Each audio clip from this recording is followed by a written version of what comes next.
சோனா குருவி அந்த காட்டுல வீடுகளுக்கு வர்ணம் பூசுற வேலை செஞ்சுக்கிட்டு இருந்தது. சோனாவோட வேலை ரொம்பவும் நேர்த்தியாகவும் அழகாவும் இருந்ததால நிறைய பறவைகள் சோனா குருவியை தேடி வந்து தங்களுடைய வீடுகளுக்கு வர்ணம் பூச அழைச்சிட்டு போனாங்க. ஒரு நாள் பக்கத்து காட்டை சேர்ந்த ஆண்ட ஒண்ணு சோனா குருவி வீட்டுக்கு வந்தது. சோனா, வீடுகளுக்கு வர்ணம் பூசுறதுல நீ ரொம்ப திறமையா வேலை செய்வன்னு கேள்விப்பட்டேன். இப்ப நான் என்னோட வீட்டுக்கு வர்ணம் பூச ஆசைப்படுறேன். அந்த வேலைய உன்னால செஞ்சு கொடுக்க முடியுமா? கண்டிப்பா செஞ்சு கொடுக்கற சேட்ஜி. என்னோட வேலை உங்களுக்கு நிச்சயமா முழு திருப்தியை கொடுக்கும். ஆனா என்னால இப்ப உடனே வர முடியாது. ஏற்கனவே செஞ்சுக்கிட்டு இருக்க வீட்டு வேலைகள் பாக்கி இருக்கு. அந்த வீடுகளுக்கு வர்ணம் பூசி முடிச்சுட்டு நான் வர இன்னும் 2 நாட்கள் ஆகும். சோனா, நீ 2 நாட்கள் தாமதமா வர்றது எனக்கு ஒன்னும் பிரச்சனை இல்ல. நீ என் வீட்டுக்கு வர்ணம் பூசினதுக்கு அப்புறம் என் வீட்டை பார்க்க ரொம்பவும் அழகா இருக்கணும். அதுதான் என்னோட ஆசை. இப்படி சொன்ன ஆந்த சேட்ஜி பிறகு சோனா வீட்டை விட்டு பறந்து போச்சு. பிறகு கொஞ்ச நேரம் கழிச்சு சோனா குருவி வீட்டுக்கு கிளி ஒண்ணு பறந்து வந்தது. ஹலோ, பெயிண்டர் சோனா வீடு இதுதானே? ஆமாங்க, பெயிண்டர் சோனா வீடு இதுதான். பெயிண்டர் சோனா நாதான். ரொம்ப நல்லது சோனா. நான் பக்கத்து காட்டுல இருந்து வரேன். நான் புதுசா ஒரு வீடு கட்டி இருக்கேன். வீட்டுக்கு வர்ணம் பூசறதுல நீங்க ரொம்ப திறமையானவங்கன்னு கேள்விப்பட்டேன். அதனால நீங்க தான் எங்க வீட்டுக்கு வர்ணம் பூசி தரணும். ரொம்ப சரியா சொன்னீங்க ரீட்டா. அதுதான் உண்மையும் கூட. இன்னும் 2 நாள் கழிச்சு உங்க காட்டுல இருக்கிற அந்த சீட்டு வீட்டுக்கு நான் வர்ணம் பூச வரேன். அதே சமயத்துல நான் உங்க வீட்டுக்கும் வர்ணம் பூசி கொடுத்துறேன். என் வீட்டுக்கு வர்ணம் பூசி கொடுக்க ஒத்துக்கிட்டதுக்கு ரொம்ப நன்றி சோனா. நான் வரேன். பிறகு 2 நாள் கழிச்சு சோனா குருவி பக்கத்து காட்டுக்கு போய் அந்த சேட்டு வீட்டுக்கு வர்ணம் பூச ஆரம்பிச்சது. இப்படி வர்ணம் பூச ஆரம்பிச்ச சோனா குருவி கொஞ்ச நேரத்திலேயே அந்த வீட்டுக்கு ரொம்பவும் அழகா நேர்த்தியா வர்ணம் பூசி முடிச்சிருச்சு. உண்மையிலேயே வர்ணம் பூசி முடிச்சதுக்கு அப்புறம் இந்த வீடு ரொம்பவும் அழகா இருக்கு. சரி, நான் சீக்கிரமா கிளம்பினாதான் கிளி வீட்டுக்கு வர்ணம் பூசலாம். இப்படி நினைச்ச சோனா குருவி பிறகு கிளி வீட்டுக்கு பறந்து போச்சு. இப்படி போன சோனா குருவி பிறகு கிளி வீட்டுக்கு நல்ல முறையில வர்ணம் பூச ஆரம்பிச்சது. சோனா குருவி அந்த கிளி வீட்டுக்கு முழுசா வர்ணம் பூசி முடிக்கவும் ராத்திரியாகவும் சரியா இருந்தது. இன்னைக்கு நான் ரொம்ப சந்தோஷமா இருக்கேன். ஏன்னா ஒரே நாள்ல 2 வீடுகளுக்கும் வர்ணம் பூசி முடிச்சிட்டேன். ஆனா இப்ப எனக்கு ரொம்ப களைப்பா இருக்கு. இப்படி நினைச்ச சோனா குருவி பிறகு தன்னுடைய வீட்டுக்கு பறந்து போச்சு. அப்ப பாதி ராத்திரி ஆச்சு. பிறகு ரொம்பவும் ஆச்சரியமான முறையில ஒரு பெரிய கருப்பு மேகம் ஒண்ணு வானத்துல மிதந்து வந்தது. இப்படி வந்த அந்த மேகம் கொஞ்ச நேரத்திலே ரொம்பவும் வேகமா மழை பொழிய ஆரம்பிச்சது. அந்த மழையோட காரணமா அந்த சேட்டு வீட்டுல சோனா பூசி இருந்த வர்ணமும் ரீட்டா கிளி வீட்டுல சோனா பூசி இருந்த வர்ணமும் சுத்தமா கரைஞ்சு போயிடுச்சு. அந்த வீடுகள் இப்ப பார்க்க வர்ணமே பூசாத வீடுகள் மாதிரி தெரிஞ்சது. மறுநாள் பொழுது விடிஞ்சிச்சு. காலையில தூங்கிட்டு இருந்த சோனா குருவி கண் விழிச்சு பார்த்தப்ப எதிர அந்த சேட்டும் ரீட்டா கிளியும் நின்றுகிட்டு இருந்தாங்க. சேட்டு, ரீட்டா கிளி, உங்க 2 பேர் வீட்டுக்கும் நான் நல்ல முறையில வர்ணம் பூசி முடிச்சிட்டேன். நான் பூசி இருந்த வர்ணம் உங்க 2 பேருக்குமே ரொம்பவும் பிடிச்சிருக்கும்னு நினைக்கிறேன். சோனா, நீ என்ன விளையாடுறியா? நான் இன்னைக்கு புதுசா கட்டின வீட்டுக்கு குடி போகலாம்னு நினைச்சிருந்தேன். ஆனா நீ என் வீட்டுக்கு வர்ணமே பூசாததால இப்ப என்னோட எல்லா ப்ரோக்ராமும் கெட்டு போயிடுச்சு. சோனா குருவி, நீ அதே மாதிரிதான் என் வீட்டுக்கும் வர்ணம் பூசவே இல்ல. என் குடும்பத்துல உள்ளவங்க எல்லாம் இன்னும் வீட்டுக்கு வர்ணம் பூசாம இருக்கிறதுக்காக என்ன திட்டிக்கிட்டே இருக்காங்க. இவங்க இப்படி சொன்னதை கேட்ட சோனா குருவி ரொம்ப அதிர்ச்சி ஆயிடுச்சு. நீங்க 2 பேரும் சொல்றதை என்னால நம்பவே முடியல. நேத்து நான் உங்க காட்டுக்கு வந்து உங்க 2 பேர் வீட்டுக்கும் வர்ணம் பூசி முடிச்சுட்டு நைட் ஆனதுக்கு அப்புறம் தான் என் வீட்டுக்கே வந்தேன். அப்புறம் எனக்கு ஒரு சந்தேகம். நேத்து ராத்திரி உங்க காட்டுல மழை ஏதோ பெஞ்சுதா? ஆமா, மழை பெஞ்சுது. அதுக்கு என்ன இப்போ? இப்ப எனக்கு எல்லாம் புரிஞ்சிருச்சு. நேத்து பெஞ்ச மழையில தான் பூசி இருந்த வர்ணம் எல்லாம் கரைஞ்சு போயிருக்கணும். சோனா, மலையில வர்ணங்கள் கரைஞ்சதுன்னு நீ சொல்றத நான் நம்ப முடியாது. நீ என்னவோ எங்க வீட்டுக்கு வர்ணமே பூசலன்னு தான் நான் நினைக்கிறேன்.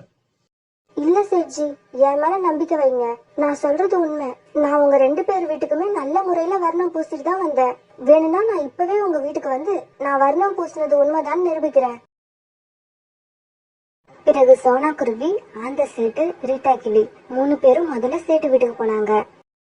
வீட்டை பார்த்த சோனா குருவி ரொம்ப அதிர்ச்சி ஆயிடுச்சு. சேட்ஜி, நீங்க சொன்னது உண்மைதான். இந்த வீட்டை பார்க்கும்போது வர்ணம் பூசப்பட்ட வீடு மாதிரியே இல்ல. நேத்து பெஞ்ச மழையில எல்லா வர்ணமும் சுத்தமா கரைஞ்சு போயிடுச்சு. எது எப்படியோ சோனா, நடந்தது நடந்துருச்சு. நீ இப்ப எங்க வீட்டுக்கு மறுபடியும் வர்ணம் பூசி தரணும். நீங்க 2 பேரும் கவலைப்படாதீங்க, என் மேல கோபப்படாதீங்க. உங்க 2 பேர் வீட்டுக்கும் நான் மறுபடியும் வர்ணம் பூசுறேன். சோனா குருவி 2 பேர் வீட்டுக்குமே மறுபடியும் முழுசா வர்ணம் பூசி முடிச்சது. சோனா, நீ பூசின இந்த வர்ணத்தை பார்க்கும்போது என் மனசு ரொம்ப சந்தோஷப்படுது. 2 நாளைக்கு முன்னாடி உன் மேல இருந்த கோபம் எனக்கு இப்ப இல்ல. என் மனசு ரொம்ப மகிழ்ச்சியா இருக்கு. சோனா, இது என்னோட வீடான்னு எனக்கே சந்தேகமா இருக்கு. என்னோட வீட்டை இவ்வளவு அழகா மாத்திட்ட. உனக்கு எப்படி நன்றி சொல்றதுன்னே தெரியல. பழையபடி அந்த கருமேகம் மிதந்து வந்துகிட்டு இருந்துச்சு. இப்ப மறுபடியும் அந்த காட்டுல மழை ஜோரா பெய்ய ஆரம்பிச்சது. இப்படி பெஞ்ச மழையில 2 பேர் வீட்டுக்கும் சோனா குருவி பூசின வர்ணம் பூரா மறுபடியும் கரைஞ்சு ஓடிடுச்சு. ஐயோ, நான் என்ன பண்ணுவேன்? என் வீட்டுக்கு சோனா பூசின வர்ணம் எல்லாம் என் கண்ணு முன்னாடியே கரைஞ்சி ஓடிடுச்சு. ரீட்டா கிளி இப்படி சொல்லிக்கிட்டு இருக்கும்போது அந்த சேட்டை அங்க கோவமா பறந்து வந்தது.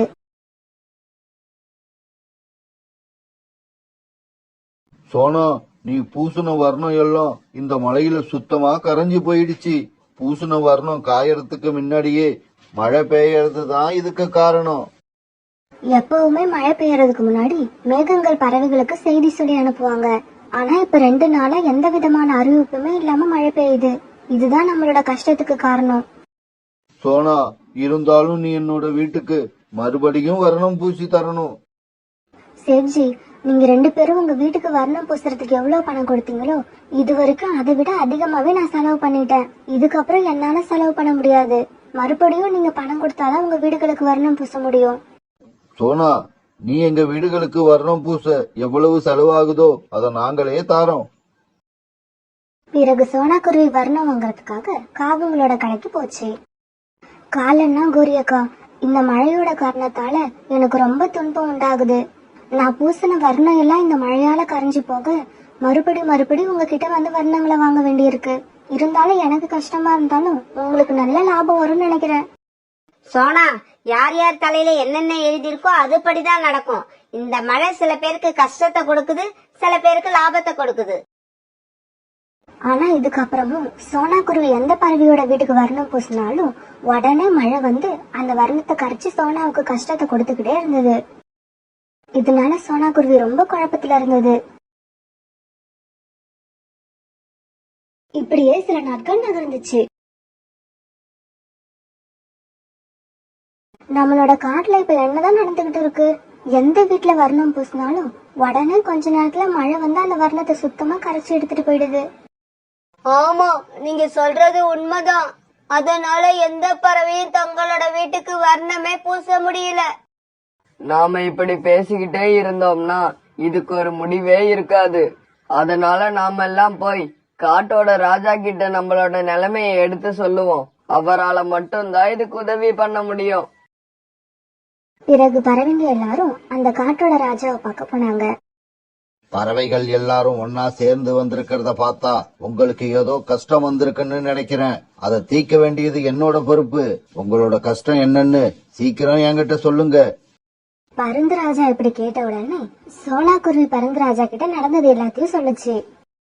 பருந்து ராஜா, இது வரைக்கும் பறவை கிட்ட சொல்லாம எந்த மேகமும் இந்த காட்டுல மழை பொழிஞ்சதே கிடையாது. இப்ப கொஞ்ச நாளாதான் இந்த மாதிரி தேவையில்லாத சம்பவம் நடந்துகிட்டே இருக்கு.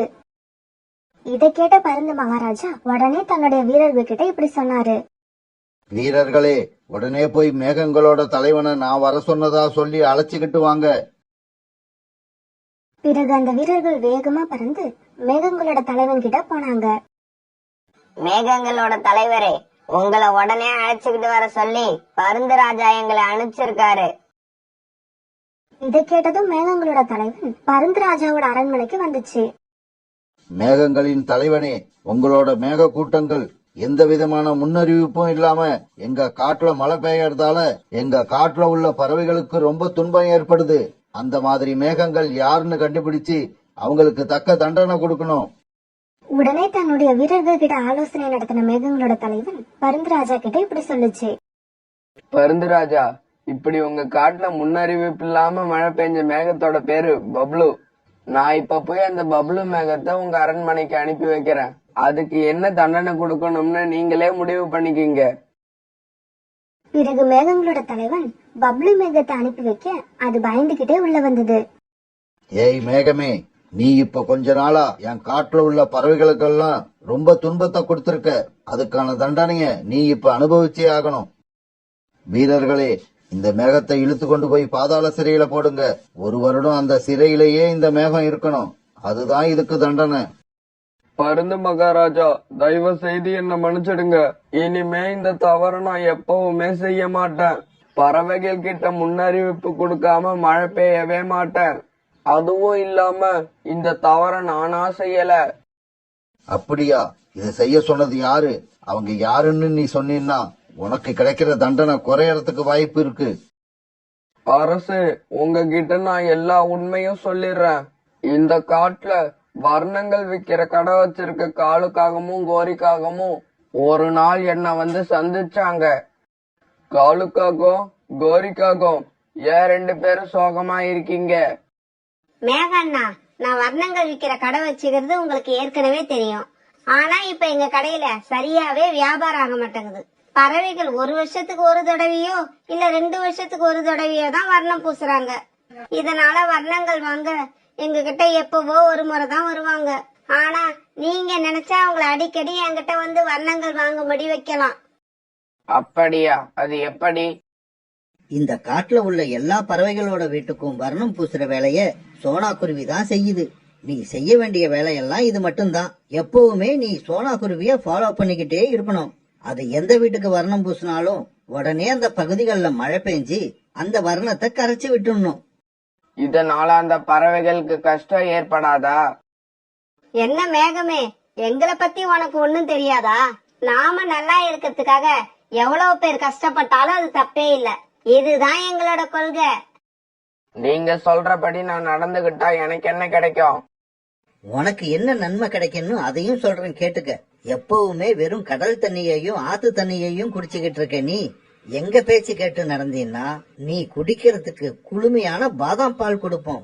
ஒரு தர பாதாம் பால் குடிச்சு பாத்தீங்கன்னா அதோட ருசிய நீ வாழ்க்கையில மறக்கவே மாட்ட. அப்படியா? நீங்க சொல்றபடியே நான் கண்டிப்பா செய்யறேன். ஏன்னா இது வரைக்கும் நான் பாதாம் பால் குடிச்சதே இல்ல. அத குடிக்கணும் போல ரொம்ப ஆசையா இருக்கு. பருந்து மகாராஜா, நான் இவ்வளவு தவறு செய்ய காரணமே இந்த 2 காகங்கள் தான். அப்புறம் அந்த காகங்கள் என்கிட்ட சொன்னபடி ஒரு தடவை கூட எனக்கு பாதாம் பால் கொடுக்கவே இல்ல. அவங்களுக்கு தண்டனை கொடுக்கும்போது இதையும் மனசுல ஞாபகம் வச்சுக்கோங்க. பிறகு வீரர்களை அனுப்ப அவங்க போய் காலுக்காகத்தையும் கோரிக்காகத்தையும் கைது பண்ணி அரண்மனைக்கு கொண்டு வந்தாங்க. மகாராஜா மகாராஜா, ஏதோ பணம் சம்பாதிக்கணுங்கிற ஆசையில தெரியாதனமா இப்படி தப்பு பண்ணிட்டோம். எங்களை மன்னிச்சு விட்டுடுங்க. ஆமா மகாராஜா, எங்களை மன்னிச்சு விட்டுட்டீங்கன்னா நாங்க மறுபடியும் இந்த மாதிரி தவறு செய்யவே மாட்டோம். காகங்களே, நீங்க தவறு செய்யறது இது முதல் முறை இல்ல. ஏற்கனவே நீங்க பல முறை தவறு பண்ணிருக்கீங்க. அப்பெல்லாம் உங்களை இந்த அரண்மனை மன்னிச்சு விட்டுருக்கு. ஆனா இந்த முறை அப்படி நடக்காது. வீரர்களே, இந்த 2 காகங்களையும் பாதாள சிறையில கொண்டு போய் அடையுங்க. உங்க 2 பேருக்கும் 1 வருட சிறை தண்டனை. தப்பு செஞ்சு இப்படி பாதாள சிறையில அடைக்கப்பட்ட காகங்கள் 2 பேரும் கண்ணீர் விட்டு கதறினாங்க. ஆனா பாவம், இவங்க கதறல கேட்கதான் யாருமே இல்ல. சோனா குருவி சின்ன வயசுல இருந்தே பெயிண்ட் அடிக்கிற வேலை செஞ்சதால அந்த தொழில உள்ள நுணுக்கங்களை கத்துக்கிட்டு திறமையான பெயிண்டர்னு பேர் வாங்கிடுச்சு. சோனா குருவிக்கு திருமணம் ஆகி கொஞ்ச நாள்ல இருந்து அதோட கணவர் ராணா குருவியோட உடல்நிலை சரியில்லாம போயிடுச்சு. இதனால கல்யாணத்துக்கு அப்புறமும் சோனா குருவி தொடர்ந்து பெயிண்ட் அடிக்கிற வேலை பாக்குற மாதிரி ஆயிடுச்சு. புறா, என்னோட வீட்டுக்கு நல்ல முறையில பெயிண்ட் அடிக்கணும். அதுக்காக நான் பெயிண்டரை தேடிக்கிட்டு இருக்கேன். உனக்கு தெரிஞ்சு நல்ல பெயிண்டர் யாராவது இருக்காங்களா? காலு சார், நம்ம காட்டுல இருக்கிற சோனா குருவிய உங்களுக்கு தெரியாதா? அதை விட நல்ல பெயிண்டர் நம்ம காட்டுல வேற யாருமே கிடையாது. நல்லது புறா, எனக்கு நீ சோனா குருவியோட அட்ரஸ் கொடு, நான் போய் பார்த்து பேசிக்கிறேன். பிறகு சோனா குருவியோட அட்ரஸ புறா கொடுக்க காலுக்காகவும் சோனா குருவி வீட்டை நோக்கி பறந்து போச்சு. இங்க பாருங்க சோனா, என் வீட்டுக்கு நல்ல முறையில பெயிண்ட் அடிக்கணும். பாக்குறவங்க எல்லாரும் இந்த பெயிண்ட் அடிச்சது யாருன்னு கேட்கணும். அந்த அளவுக்கு நல்லா இருக்கணும். நான் உங்க வீட்டுக்கு நல்ல முறையில பெயிண்ட் அடிச்சு தரேன். அத பத்தி நீங்க எந்த கவலையும் பட வேண்டாம். அப்ப நாளைக்கே வந்து வேலையை ஆரம்பிச்சிருங்க. இப்படி சொன்ன காலுக்காகவும் கொஞ்சம் பணத்தை எடுத்து சோனா கிட்ட கொடுத்தது. சோனா, இந்த பணத்தை பெயிண்ட் வாங்க வச்சுக்கிங்க. வேலையை முடிச்சதுக்கு அப்புறம் உங்களோட கூலியை நான் தரேன். இப்படி சொன்ன காலுக்காகவும் பிறகு சோனா குருவி வீட்டை விட்டு கிளம்பி போச்சு. காலுக்காகவும் அதே காட்டுல ஒரு பெரிய கம்பெனில மேனேஜரா வேலை பார்த்துக்கிட்டு இருந்தது. காலுக்காகத்தோட குடும்பமே பெரிய பணக்கார குடும்பம். ஆனா அந்த குடும்பத்துல யாருக்குமே பண திமிரு கிடையாது. ஆனா அந்த குடும்பத்துல காலுக்காகத்துக்கு மனைவியா அந்த கோரிக்காகத்துல தான் வாக்கப்பட்ட இடம் பெரிய பணக்கார இடங்கிற கர்வம் இருந்துகிட்டு தான் இருந்தது. அது கோரிக்காகத்தோட பேச்சுல எப்பவுமே வெளிப்படும். காலுஜி, போன விஷயம் என்னாச்சு? நல்ல பெயிண்டர் கிடைச்சாங்களா இல்லையா? கிடைச்சிட்டாங்க கோரி. இந்த காட்டுலயே நம்பர் 1 பெயிண்டர் சோனா குருவி. அவங்க கிட்ட பேசி ஒப்பந்தம் பண்ணிட்டேன். நாளைக்கு நம்ம வீட்டுக்கு பெயிண்ட் அடிக்கிற வேலையை வந்து ஆரம்பிச்சிருவாங்க. என்ன காலுஜி, போய் அந்த குருவியை ஒப்பந்தம் பண்ணிட்டு வந்திருக்கீங்க? வேலை நல்ல பெயிண்டர் கிடைக்கலையா உங்களுக்கு? கோரி, அந்த சோனா குருவி நீ நினைக்கிற மாதிரி சாதாரண குருவி இல்ல. பெயிண்டிங் வேலை யாரு நல்லா பண்ணுவான்னு இந்த காட்டுல யார கேட்டாலும் எல்லாரும் சொல்ற ஒரே பேரு சோனா குருவி தான். காலுஜி, நீங்க சொல்ற சோனா குருவிய சின்ன வயசுல இருந்தே எனக்கு நல்லா தெரியும். நாங்க எல்லாம் ஒன்னா ஓடி ஆடி விளையாண்டு இருக்கோம். எங்க வீட்ல இருந்து 4 வீடு தள்ளி அவங்க வீடு இருந்தது. என்னை விட 4 வயசு சின்னவதான். இருந்தாலும் அவ என்னை விட புத்திசாலி. கோரி, அந்த சோனா குருவி பேரை கேட்டு நீ கோபமான உடனேயே எனக்கு தெரிஞ்சு போயிடுச்சு. அந்த சோனா குருவி ஒரு நல்ல குருவியா இருக்கணும்னு. ஏன்னா உனக்கு நல்லவங்களை கண்டாதான் பிடிக்காது. காலுஜி, வாய மூடிக்கிட்டு நான் சொல்றதை கேளுங்க. ஸ்கூல்ல எப்பவுமே ஃபர்ஸ்ட் வர்றதால அவளதான் எல்லாருக்கும் ரொம்ப பிடிக்கும். எல்லாருமே நல்ல குழந்தைக்கு உதாரணமா சொல்லணும்னா அவ பேரை தான் சொல்லுவாங்க. இதனாலயே எனக்கு சோனா மேல ஒரு வெறுப்பு உண்டாயிடுச்சு. அதுவும் இல்லாம நான் ஒரு சின்ன தப்பு பண்ணனா கூட நீங்க செஞ்சது தப்புன்னு என் முகத்துக்கு நேராவே சொல்லிடுவா. காலுஜி, அவளை போய் நம்ம வீட்டுக்கு பெயிண்ட் அடிக்க ஒப்பந்தம் பண்ணிட்டு வந்திருக்கீங்க. இது எனக்கு கொஞ்சம் கூட பிடிக்கல. என்ன கோரி இப்படி பேசுற? உன்னோட சின்ன வயசு ஃப்ரெண்டுன்னு வேற சொல்ற. அப்பன்னா நீங்க பார்த்து பேசி ரொம்ப நாள் ஆயிருக்கும்.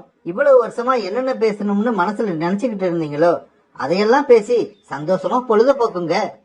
இப்படி சொன்ன காலுக்காகவும் பிறகு தன்னுடைய ஆபீஸ்க்கு பறந்து போச்சு. சோனா, என்னோட வீட்டுக்கு தானே வர? வா வா. சின்ன வயசுல உன்னால நான் எவ்வளவு அவமானப்பட்டு இருப்பேன். அதுக்கெல்லாம் பதில் தர்றதுக்கு சரியான நேரம் இது. என் வீட்டுக்கு வேலை பார்க்க வர்ற சோனாவ அழ வச்சு அவ மனச நோகடிச்சு செஞ்ச வேலைக்கு பணமும் கொடுக்காம அவளை விரட்டி விடல என் பேரு கோரி இல்ல. சோனா குருவி தன்னோட வீட்டுல உடல்நிலை சரியில்லாத தன்னோட கணவனுக்கு ஆறுதல் சொல்லிக்கிட்டு இருந்தது. ராணாஜி, நீங்க எதை பத்தியும் கவலைப்படாம இருங்க. நான் இருக்க, உங்களை நான் எப்படியும் காப்பாத்துவேன். இல்ல சோனா, திருமணம் ஆனதுல இருந்து நான் ஒரு நாள் கூட உன்னை சந்தோஷமா வச்சிரல. என்னால நீ கஷ்டத்தை மட்டும்தான் அனுபவிக்கிற. இதுக்கப்புறம் நீ எனக்காக எந்த செலவும் பண்ணாத. என்னை இப்படியே விட்டுடு, நான் செத்துடுறேன். உன்னோட நிலைமைய நினைச்சா எனக்கு ரொம்ப கஷ்டமா இருக்கு சோனா. இன்னொரு முறை உங்க வாயில இருந்து இப்படி ஒரு வார்த்தை வரவே கூடாது. இப்ப நான் இந்த காடு முழுக்க நல்ல பெயிண்டர்னு பேர் எடுத்துக்கிட்டு இருக்கேன். கூடிய சீக்கிரம் நிறைய சம்பாரிச்சு உங்களோட ஆபரேஷனுக்கு தேவையான பணத்தை சீக்கிரமா சேர்த்துருவேன். மறுநாள் பொழுது விடிஞ்சிச்சு. பிறகு மறுநாள் காலையில சோனா குருவி பெயிண்ட் அடிக்கிறதுக்காக காலுக்காக வீட்டுக்கு பறந்து போச்சு. கோரி, சோனா குருவி இன்னைக்கு பெயிண்ட் அடிக்க நம்ம வீட்டுக்கு வரும். அது வந்து வேலையை முடிச்சதுக்கு அப்புறம் இந்த பணத்தை அதுகிட்ட கொடுத்து அனுப்பு. நான் இன்னைக்கு ஆபீஸ் விஷயமா வெளியூர் போறேன். வர்றதுக்கு 2 நாள் ஆகும். இப்படி பேசின பிறகு காலுக்காக தன்னோட ஆபீஸ்க்கு பறந்து போச்சு. காலு போய் கொஞ்ச நேரத்துக்கு எல்லாம் சோனா குருவி காலுக்காக வீட்டுக்கு வந்தது. என்ன சோனா, இப்ப பெயிண்ட் அடிக்கிற வேலைய பாக்குற? ஆமா கோரியக்கா, பெயிண்ட் அடிக்கிற வேலைதான் பாக்குறேன். இது உங்க வீடா? நேத்து எங்க வீட்டுக்கு வந்தது உங்களோட கணவரா? ஆமா ஆமா, அவர் என்னோட கணவர் தான். சோனா, சின்ன வயசுல எனக்கு நீ எவ்வளவு அட்வைஸ் பண்ணுவ. இப்ப பாத்தியா, நீ வீடு வீடா போய் பெயிண்ட் அடிச்சுக்கிட்டு இருக்க. ஆனா நான் மகாராணி மாதிரி பங்களாவில வாழறேன். கோரியக்கா, நீங்க தப்பா புரிஞ்சுக்கிட்டு இருக்கீங்க. நான் சொன்னதெல்லாம் மனசு நல்வழிப்படுத்துறதுக்கான வழிகள். பணம் சம்பாதிக்கிறதுக்கான வழியே இல்ல. பணம் எப்ப வேணாலும் வரும், எப்ப வேணாலும் போகும். ஆனா உண்மை பேசுறது, அடுத்தவங்களுக்கு கெடுதல் நினைக்காம இருக்கிறது, மத்தவங்கள பார்த்து பொறாமப்படாம இருக்கிறது, இந்த மாதிரி நல்ல எண்ணங்களை மனசுக்குள்ள வளர்த்துக்கிட்டா அது நமக்குள்ள எப்பவுமே இருக்கும். எங்க போனாலும் நமக்கு பேரையும் புகழையும் வாங்கி தரும். சோனா, பேசுனது போதும் நிறுத்து. சின்ன வயசுல பேசுன மாதிரியே இப்பவும் பேச ஆரம்பிக்கிறியா? உன்னோட பேச்ச கேட்க இங்க யாரும் தயாரா இல்ல. வேலை செய்யதானே இந்த வீட்டுக்கு வந்த. வாய மூடிக்கிட்டு போய் வேலைய பாரு. திடீர்னு கோரிக்காக இப்படி கோபத்தோட சொன்னதும் சோனா குருவியால எதுவுமே சொல்ல முடியாம மௌனமா போய் தன்னுடைய வேலையை பார்க்க ஆரம்பிச்சது. இப்படி சோனா குருவி அந்த வீட்டுக்கு பெயிண்ட் அடிச்சுக்கிட்டு இருக்கும்போது கோரிக்காக இன்னொரு முறை சோனா கிட்ட வந்தது. சோனா, இதுக்கப்புறம் நீ என்கிட்ட பேசும்போது யோசிச்சுதான் பேசணும். நம்மளோட சின்ன வயசு நினைப்பெல்லாம் அப்படியே மறந்துடு. இப்ப நான் யார் தெரியுமா? என்னோட ஸ்டேட்டஸ் என்ன தெரியுமா? நீயும் நானும் ஃப்ரெண்டுங்கிற விஷயமே வெளியில யாருக்கும் தெரியக்கூடாது. அப்படி தெரிஞ்சா அது எனக்கு அசிங்கம். கோரி இப்படி பேச பேச சோனா குருவி கண்ணுல இருந்து கண்ணீர் வர ஆரம்பிச்சது. அப்பாடா, சோனா கண்ணுல இருந்து கண்ணீர் வந்துருச்சு. எங்க அழாம இருந்து நம்மள ரொம்ப டயலாக் பேச வச்சிருவாளோன்னு நினைச்சேன். நல்ல வேலை, ஆரம்பத்திலேயே அழுதுட்டா. இப்பதான் எனக்கு மனசு ரொம்ப நிம்மதியா இருக்கு. இப்படி நினைச்ச கோரிக்காக அங்கிருந்து பறந்து போச்சு. இந்த கோரியாக்காக தான் மனசு எவ்வளவு கல்லாயிடுச்சு. சின்ன வயசுல இருந்து எப்படி பழகி இருந்தோம், ஆனா நம்ம கிட்டே வந்து இப்படி பேசிட்டு போறாங்க. பணம் வந்தா மனசு இப்படி மாறும்னு எனக்கு தெரியாது. முதல் முறையா இப்பதான் பாக்குறேன். இப்படி நினைச்சுக்கிட்டு சோனா குருவி காலுக்காகத்தோட வீட்டுக்கு பெயிண்ட் அடிச்சுக்கிட்டு இருந்தது. பிறகு ஒவ்வொரு இடமா பெயிண்ட் அடிச்ச சோனா குருவி ஒரு நிமிஷத்தை கூட வீணாகாம சாயங்காலத்துக்குள்ள இந்த வேலையை முடிக்கணுங்கிற ஒரே நினைப்புல தன்னுடைய வேலையை கவனமா செஞ்சுக்கிட்டு இருந்தது.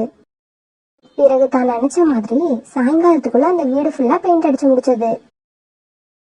கோரி மேடம், உங்க வீட்டுக்காரர் சொன்னபடியே உங்க வீடு முழுவதும் ரொம்ப நல்லா பெயிண்ட் அடிச்சு முடிச்சுட்டேன். என்னோட சம்பளத்தை கொடுத்தீங்கன்னா நான் என் வீட்டுக்கு கிளம்புவேன். என்னது சம்பளமா? எதுக்கு சம்பளம்? என்ன மேடம் இப்படி கேக்குறீங்க?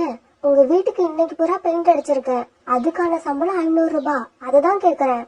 நேத்து என்னோட கணவர் பெயிண்ட் வாங்க பணம் கொடுக்கும் போதே சம்பளத்தையும் சேர்த்து கொடுத்துட்டாரு. யாரை ஏமாத்த பாக்குற?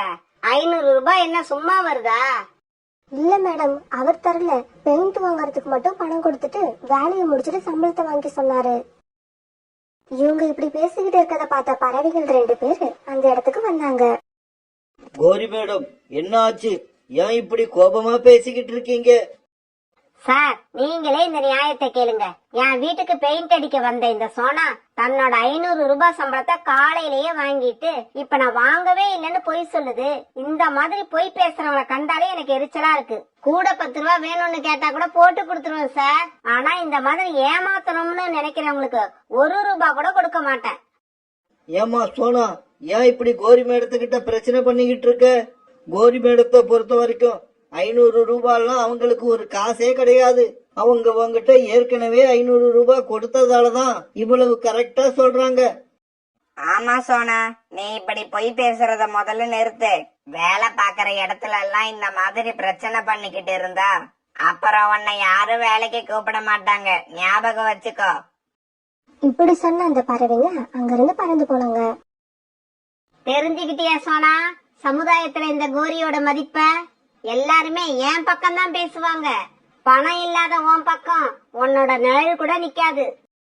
இப்படி சொன்ன கோரிக்காகவும் அங்கிருந்து பறந்து போயிடுச்சு. சோனாவோட பேச்சு கேட்க அங்க யாருமே இல்ல. இதனால சோனா அழுதுகிட்டே அந்த இடத்த விட்டு பறந்து வீட்டுக்கு போச்சு. வீட்டுக்கு போன சோனா அழுதுகிட்டே நடந்த எல்லாத்தையும் தன்னோட கணவர் ராணா கிட்ட சொல்லுச்சு. சோனா, அழாத, தைரியமா இரு. நடக்கிறது எல்லாத்தையும் நீயும் நானும் மட்டும் பார்க்கல, கடவுளும் பாத்துக்கிட்டு தான் இருக்காரு. இப்படியே சில நாட்கள் நகர்ந்துச்சு. சோனா குருவிக்கும் இப்ப வேலை கிடைக்கவே இல்லை. மாசத்துக்கு 2 வீடு 3 வீடு கிடைக்கிறது பெரிய விஷயமா இருந்தது. தான் மனைவி இப்படி கஷ்டப்பட போது தன்னால எந்த உதவியும் செய்ய முடியலையேன்னு நினைச்ச ராணா குருவி அழுதுகிட்டே இருந்தது. இந்த சமயத்துலதான் சோனா குருவி வீட்டுல யாரோ தட்ட சத்தம் கேட்டது. சோனா போய் கதவை திறந்த உடனே பெரிய பணக்காரர் மாதிரி இருந்த ஒருத்தர் சோனா வீட்டுக்குள்ள வந்தாரு. வீடுகளுக்கு பெயிண்ட் அடிக்கிற பெயிண்டர் சோனா நீங்க தானே? ஆமா சார், நான் தான். சோனா, என்னோட பேரு ஜம்ஜம். நான் இன்னும் 2 மாசத்துல இந்த காட்டுல ஒரு பெரிய ஃபேக்டரி கட்ட போறேன். இப்ப நான் கட்டி இருக்க என்னோட வீட்டுக்கு நீங்க தான் பெயிண்ட் அடிச்சு தரணும். உங்க வேலை எனக்கு பிடிச்சிருந்தா என்னோட ஃபேக்டரி கான்ட்ராக்டையும் நான் உங்ககிட்டயே கொடுப்பேன். ஜம்ஜம் சார், என்கிட்ட பொறுப்பு கொடுத்திருக்கீங்கல்ல, பிறகு நீங்க அந்த வேலையை பத்தி கவலைப்படவே வேண்டாம். கண்டிப்பா என்னோட வேலை உங்களுக்கு பிடிக்குங்கிற நம்பிக்கை எனக்கு இருக்கு. அப்படின்னா இப்பவே என் கூட கிளம்புங்க, இன்னைக்கே வேலையை ஆரம்பிப்போம். பிறகு சோனா குருவி ஜம்ஜம் பறவை கூட அப்பயே பறந்து போச்சு. இப்படி போன சோனா குருவி ஜம்ஜமோட வீட்டுக்கு ரொம்பவும் கஷ்டப்பட்டு பெயிண்ட் அடிச்சது. ஜம்ஜமோட வீட்டுக்கு சோனா குருவி பாக்குறவங்க எல்லாருமே ஆச்சரியப்படுற மாதிரி ரொம்பவும் அற்புதமா பெயிண்ட் அடிச்சிருந்தது. அந்த வீட்டை பாக்குற யாருமே நல்லா இல்லைன்னு சொல்ல மாட்டாங்க. அந்த அளவுக்கு கஷ்டப்பட்டு சோனா தன்னோட திறமையை காட்டியிருந்தது. அதை பார்த்த ஜம்ஜம் பறவைக்கு ரொம்பவும் சந்தோஷம். இந்தாங்க சோனா, இந்த பணத்தை வச்சுக்குங்க. ஜம்ஜம் சார், இதுல பணம் ரொம்ப அதிகமா இருக்கு. என்னோட வேலைக்கு இவ்வளவு பணம் தேவையில்லை. சோனா, இது நீங்க செஞ்ச வேலைக்கு மட்டும் இல்ல, அடுத்து என்னோட ஃபேக்டரியிலையும் நீங்க தான் பெயிண்ட் அடிக்க போறீங்க. அதற்கான அட்வான்ஸும் இதுல இருக்கு. இதை கேட்ட சோனாவோட மனசு ரொம்பவும் சந்தோஷப்பட்டது. அந்த பணத்தை எடுத்துக்கிட்டு வீட்டுக்கு சந்தோஷமா பறந்து போச்சு. பிறகு தன்னோட கணவர் ராணாவை அழைச்சிக்கிட்டு போய் ஒரு பெரிய ஹாஸ்பிட்டல்ல சேர்த்தது. அங்க ராணாவுக்கு தேவையான ஆபரேஷனை பண்ணி ராணாவை முழுமையா குணப்படுத்திட்டாங்க. சோனா, நான் மறுபடியும் இப்படி முழுமையா குணமாவன்னு நினைக்கவே இல்ல. என்னை இப்படி முழுமையா குணப்படுத்த உனக்கு வேற யாருமே ஹெல்ப் பண்ணல. நீ தனியா நின்னே சாதிச்சுட்ட. ராணாஜி, எப்பவுமே நாம தனியா நின்று சாதிச்சோங்கிற வார்த்தை நம்ம வாயில இருந்து வரவே கூடாது. கண்ணுக்கு தெரியாத கடவுள் நம்ம கூட எப்பவும் இருந்துகிட்டே இருக்காரு. இப்படியே சில நாட்கள் நகர்ந்துச்சு. பிறகு ஒரு நாள் ராணா குருவியும் சோனா குருவியும் வெளியில பறந்து போகும்போது யாரோ கீழே அடிபட்டு கிடக்கிறத பார்த்துட்டு அவங்க கிட்ட போனாங்க. சோனா, இவங்க ஏதோ விபத்துல மாட்டிருக்காங்கன்னு நினைக்கிறேன். இவங்கள நாம உடனே ஹாஸ்பிட்டலுக்கு அழைச்சுக்கிட்டு போகலன்னா இவங்க உயிருக்கே ஆபத்தாயிடும். ஆமா ராணாஜி, இவங்களை சீக்கிரமா நம்ம ஹாஸ்பிட்டலுக்கு அழைச்சிட்டு போகணும். இவங்களை எனக்கு நல்லா தெரியும். இவங்க என்னோட சின்ன வயசு தோழி. இவங்க பேர் கோரி. பிறகு சோனா குருவியும் ராணா குருவியும் கோரிக்காக ஹாஸ்பிட்டலுக்கு தூக்கிட்டு போனாங்க. கோரி ஏதோ விபத்துல மாட்டின செய்தி கேட்டு காலுக்காகவும் உங்க ஹாஸ்பிட்டலுக்கு வந்தது. காலு சார், உங்க மனைவி இப்ப நல்லா இருக்காங்க. பயப்படுற மாதிரி எதுவும் இல்ல. கோரி, நம்ம வீட்டுல பெயிண்ட் அடிக்கிற வேலை பார்த்தாங்கல்ல சோனா குருவி, அதான் உன்னோட சின்ன வயசு ஃப்ரெண்டு. அவங்கதான் சரியான நேரத்துல உன்னை பார்த்து தூக்கிக்கிட்டு வந்து இங்க சேர்த்திருக்காங்க. அவங்க மட்டும் சரியான நேரத்துல உன்னை இங்க கொண்டு வந்து சேர்க்கலன்னா நீ இந்நேரம் வரைக்கும் உயிரோட இருந்திருக்கவே முடியாது. இதை கேட்ட கோரிக்காகத்தோட கண்ணுல இருந்து கண்ணீர் வந்தது. சோனா, என்ன மன்னிச்சிடு சோனா. உன்கிட்ட மன்னிப்பு கேட்க கூட எனக்கு தகுதி இல்லதான். இருந்தாலும் நீ என்ன மன்னிச்சுதான் ஆகணும். நீ என் வீட்டுக்கு பெயிண்ட் அடிக்க வந்தப்ப உன்னை நான் ரொம்ப அவமானப்படுத்தினேன். மனசாட்சியே இல்லாம உன் மனச நோகடிச்சேன். நீ இருக்கிற ஏழ்மையில 500 ரூபாய் உனக்கு எவ்வளவு பெரிய பணம், அத கூட கொடுக்காம நான் உன்னை ஏமாத்தினேன். அப்படியெல்லாம் நடந்துகிட்ட என்ன நினைச்சா எனக்கே ரொம்ப கேவலமா இருக்கு. கோரி அக்கா, நீங்க தான் செஞ்ச தவறையெல்லாம் உணர்ந்துட்டீங்களே. இனிமேல் எந்த பிரச்சனையும் இல்ல. சீக்கிரமா குணமாகி வீட்டுக்கு வர வழிய பாருங்க. நீங்க இப்படி பேசுறத கேட்கும் போது எனக்கு ரொம்ப சந்தோஷமா இருக்கு. சோனா, உனக்கே சந்தோஷமா இருக்குன்னா எனக்கு எப்படி இருக்கும்? ஆனா கோரியோட இந்த மனமாற்றம் கடைசி வரைக்கும் நிலைக்குமா இல்ல வீட்டுக்கு வந்ததுக்கு அப்புறம் மாறுமான்னு தான் எனக்கு சந்தேகமா இருக்கு. காலுக்காக இப்படி சொன்னதை கேட்டு காலுக்காகவும் சோனா குருவி ராணா குருவி 3 பேரும் சந்தோஷமா சிரிச்சாங்க. சோனா குருவியோட கணவர் ராணா குருவி உயிரோட இருக்கும் போது சோனா குருவியோட குடும்பம் வறுமையில தான் வாழ்ந்து வந்தது. திடீர்னு நடந்த ஒரு விபத்துல ராணா குருவியோட மரணத்துக்கு அப்புறம் சோனா குருவியோட குடும்பம் வறுமையோட பிடியில சிக்கி ரொம்பவும் தவிச்சது. ஒரு நாள் சோனா குருவிய பார்க்க அதோட தோழி மீனா குருவி அங்க வந்தது. மீனா, நாங்க ஏற்கனவே வறுமையில தான் இருந்தோம். இருந்தாலும் குக்குவோட அப்பா இறந்ததுக்கு அப்புறம் சாப்பாட்டுக்கே ரொம்ப கஷ்டமா இருக்கு. என்னை விடு, நான் கூட பட்டினி கிடந்துருவேன். இந்த குழந்தைங்களை நினைச்சாதான் பாவமா இருக்கு. இந்த குழந்தைங்க வேற எங்கேயாவது பிறந்திருந்தா கூட சந்தோஷமா இருந்திருப்பாங்க. எனக்கு பிறந்து என் கூட சேர்ந்து இவங்களும் கஷ்டத்தை அனுபவிக்கிறாங்க. சோனா, இதையெல்லாம் நீ சொல்லணும்னு அவசியம் இல்ல. நடக்கிறது எல்லாம் நானும் பார்த்துக்கிட்டு தான் இருக்கேன். கடவுள் இந்த நேரத்துல உன்னை ரொம்ப சோதிக்கிறாரு. உன்னோட குழந்தைங்க 2 பேரும் ரொம்ப சின்னவங்க. இவங்களை நீ தனியா வளர்க்கணுங்கிறது ரொம்ப கஷ்டம்தான். உன்னோட நிலைமையை நினைச்சா எனக்கு கவலையா இருக்கு. மீனா, நான் வேலைக்கு போலான்னு இருக்கேன். உனக்கு தெரிஞ்ச இடத்துல ஏதாவது வேலை இருந்தா சொல்லு. என் குழந்தைங்க பட்டினி கிடக்கிறத என்னால பார்க்க முடியல. அவங்க வயிறார சாப்பிடறதுக்காக நான் ஏதாவது செஞ்சுதான் ஆகணும். சோனா, காலுக்காகத்த உனக்கு தெரியும்ல, அது ரொம்பவும் பணக்காரர். அது மட்டும் இல்லாம அவங்க கிட்ட நிறைய வயல்களும் இருக்கு. எனக்கு என்னவோ நீ அங்க போய் வேலை கேட்டா உனக்கு ஏதாவது வேலை கிடைக்குங்கிற நம்பிக்கை எனக்கு இருக்கு. சோனா, இந்த தகவலை எனக்கு தெரிவிச்சதுக்கு ரொம்பவும் நன்றி. நாளைக்கு காலையில முதல் வேலையா காலுக்காகத்த போய் பார்த்து வேலை கேட்க போறேன். மறுநாள் பொழுது விடிஞ்சிச்சு. காலையிலேயே கண் விழிச்ச சோனா குருவி காலுக்காகத்தோட வயலை நோக்கி பறந்து போச்சு. வயல்ல காலுக்காகத்தை பார்த்த சோனா குருவி அதுகிட்ட இப்படி பேச ஆரம்பிச்சது. காலண்ணா, நீங்க வயல்ல வேலை பார்க்கறதுக்காக நிறைய பறவைங்களை வேலைக்கு வச்சிருக்கீங்கன்னு கேள்விப்பட்டேன். எனக்கு வயல் வேலையெல்லாம் தெரியும். வயல்வெளியில நீங்க எந்த மாதிரி வேலை கொடுத்தாலும் நான் ரொம்ப சீக்கிரமா செஞ்சு முடிப்பேன். சோனா, வயல் வேலை எல்லாம் உனக்கு தெரிஞ்சிருந்தா கூட இப்ப எனக்கு வயல் வேலைக்காக பறவைகள் யாரும் தேவைப்படல. நீயே பாரு, என் வயல்ல எவ்வளவு பறவைகள் வேலை செய்யறாங்கன்னு. ஆனா என் வீட்டை சுத்தம் பண்றதுக்கு எனக்கு ஒரு பறவை தேவைப்படுது. நீ விருப்பப்பட்டா என் வீட்டை சுத்தம் பண்ற வேலைய பார்க்கலாம். இல்ல காலண்ணா, வீட்டு வேலை பாக்குறதுல எனக்கு விருப்பம் இல்ல. எனக்கு தயவு செய்து வயல்ல ஏதாவது வேலை இருந்தா கொடுங்க. நானும் என் குழந்தைங்களும் ரொம்பவும் கஷ்டப்படுறோம். அப்படியா சோனா? அப்ப நீ இங்க இருந்து கிளம்பலாம். சாப்பாட்டுக்கே வழி இல்லைன்னா கூட வயல் வேலை மட்டும்தான் பார்ப்பேன், வீட்டு வேலை பார்க்க மாட்டேன்னு சொல்ற உன்னோட திமிரு எனக்கு கொஞ்சம் கூட பிடிக்கல. வயல் வேலை இருந்தா கூட உனக்கு நான் கொடுக்க மாட்டேன். நீ என்னோட வீட்டு வேலைகளை தான் பார்த்தாகணும். இத கேட்ட சோனா குருவி ரொம்பவும் சோகமா அங்கிருந்து கிளம்பி பல இடங்களுக்கு போய் வேலை கேட்டு பார்த்தது. ஆனா சோனா குருவிக்கு எங்கேயுமே வேலை கிடைக்கல.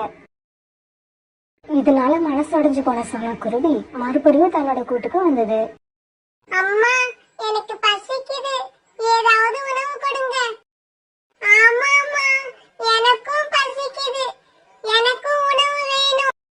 பிறகு சோனா குருவி தன்னோட கூட்டுல இருந்த கொஞ்சம் நெற்பயிர்களை குழந்தைங்களுக்கு கொடுத்து சாப்பிட சொல்லுச்சு. நான் வேலை தேடாம கூட்டுக்கு வந்தது பெரிய முட்டாள்தனம். ஏதாவது வேலை கிடைக்கிற வரைக்கும் நான் கூட்டுக்கே வரக்கூடாது. இப்படி முடிவு பண்ண சோனா குருவி மறுபடியும் வேலை தேட பறந்து போச்சு. கொஞ்ச நேரத்துக்கு இப்படி பறந்து போன சோனா குருவி கீழே கிடந்த ஒரு மாம்பழத்தை பார்த்த உடனே சோனா குருவி அது பக்கத்துல போச்சு. நல்ல வேலை, இந்த மாம்பழமாவது கிடைச்சது. என் குழந்தைங்களோட இரவு உணவுக்கு இதை சாப்பிட கொடுக்கலாம். சோனா குருவி இப்படி நினைச்சுக்கிட்டு இருக்கப்ப ஒரு புறா குழந்தையும் அவங்க அப்பாவும் அங்க வந்தாங்க. ஆண்டி, ஆண்டி, இந்த மாம்பழம் என்னோடது. மரத்துல இருந்த மாம்பழத்தை நான் தான் கல்லால அடிச்சு விழ வச்சேன். ரொம்ப நேரமா இதை தான் தேடிக்கிட்டு இருக்கேன். இது என்னோட மாம்பழம், என்கிட்ட கொடுங்க. குட்டி புறாவே, இது உன்னோட மாம்பழம்னு எனக்கு தெரியாது. தெரிஞ்சிருந்தா ஆண்டி இதை எடுத்துருக்கவே மாட்டேன்.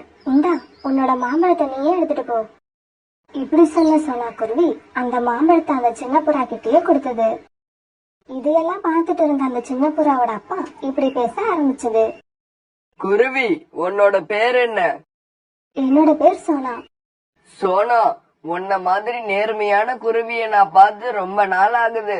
உன்னோட இடத்துல வேற யாராவது இருந்திருந்தா இப்படி எடுத்த மாம்பழத்தை திருப்பி கொடுத்திருக்க மாட்டாங்க. அது என்னோடதுதான் சொந்தம் கொண்டாடுவாங்க.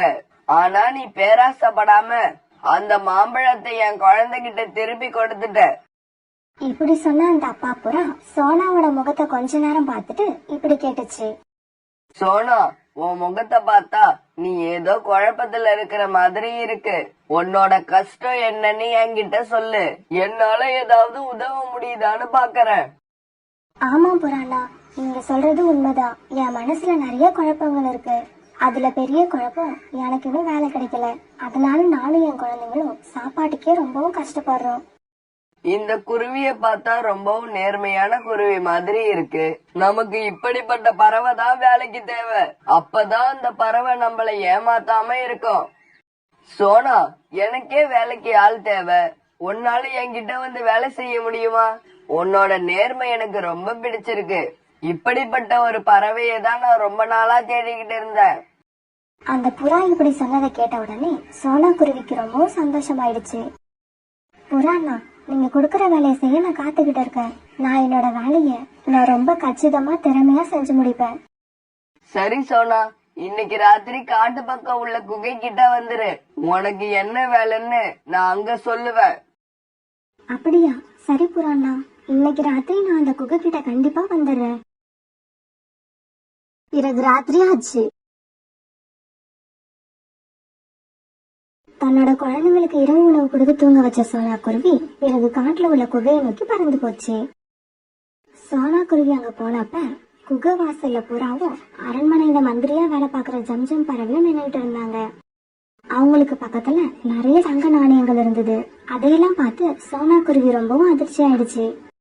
சோனா குருவி, சீக்கிரமா இந்த தங்க நாணயங்கள் எல்லாம் தள்ளு வண்டியில வச்சு என்னோட வீட்டுல கொண்டு போய் சேர்த்துரு. தினமும் உன்னோட வேலை இதுதான். புறாண்ணா, உங்களுக்கு எப்படி இவ்வளவு தங்க நாணயங்கள் கிடைக்குது? அதுவும் இல்லாம இந்த நேரத்துல நம்ம மந்திரி வேற இந்த இடத்துல நின்னுட்டு இருக்காரு. சோனா, அரசரோட மந்திரி என்னோட நீண்ட கால நண்பர். அவர் கொடுத்த ஐடியாவிலதான் நாங்க பருந்து ராஜாவோட அரண்மனையில இருந்து தினமும் கொஞ்சம் கொஞ்சமா தங்க நாணயங்களை கொள்ளடிச்சுக்கிட்டு வருவோம். நம்ம அரண்மனையோட கஜானா இருக்கிற ரூமுக்கும் இந்த குகைக்கும் ஒரு சுரங்க பாதை தோண்டி இருக்கோம். இந்த விஷயம் மந்திரியையும் என்னையும் தவிர வேற யாருக்கும் தெரியாது. அடடா, கஜானா இந்த மாதிரி கொல்ல போறதால தான் நம்மளோட காடு ரொம்ப ஏழை காடா மாறிக்கிட்டு வருது.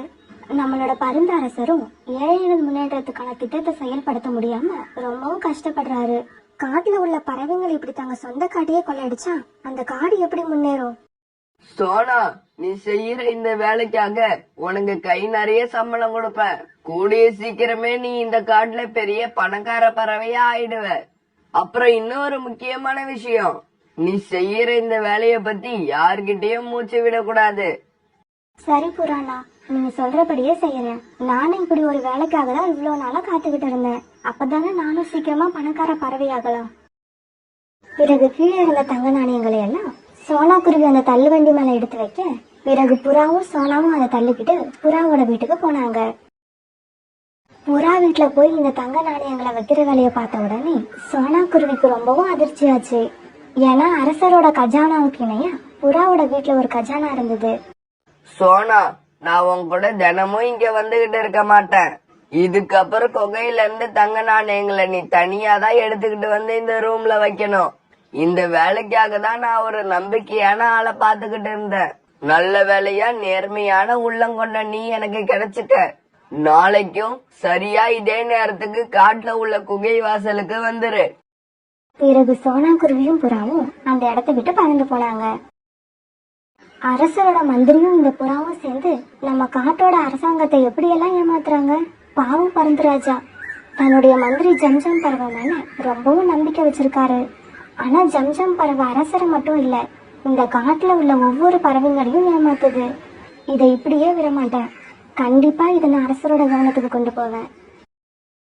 அன்னைக்கு ராத்திரி பூரா இத பத்தியே நினைச்சுக்கிட்டு உட்கார்ந்துருந்த சோனா குருவி மறுநாள் பொழுது விடிஞ்ச உடனே பருந்து ராஜாவோட அரண்மனைக்கு பறந்து போச்சு. சோனா, நான் ஒரு முக்கியமான விஷயமா தூரத்துல உள்ள காடு வரைக்கும் போக வேண்டி இருக்கு. அதனால இப்ப உங்ககிட்ட பேசுறதுக்கு எனக்கு நேரம் இல்ல. இன்னும் 2-3 நாட்கள் போனதுக்கு அப்புறம் என்ன வந்து பாரு. பருந்து மகாராஜா, அப்படி சொல்லாதீங்க. இது ரொம்பவும் முக்கியமான விஷயம். இதை இப்ப நீங்க கேட்கலன்னா கூடிய சீக்கிரம் நம்மளோட கஜானாவே காலியாயிடும்.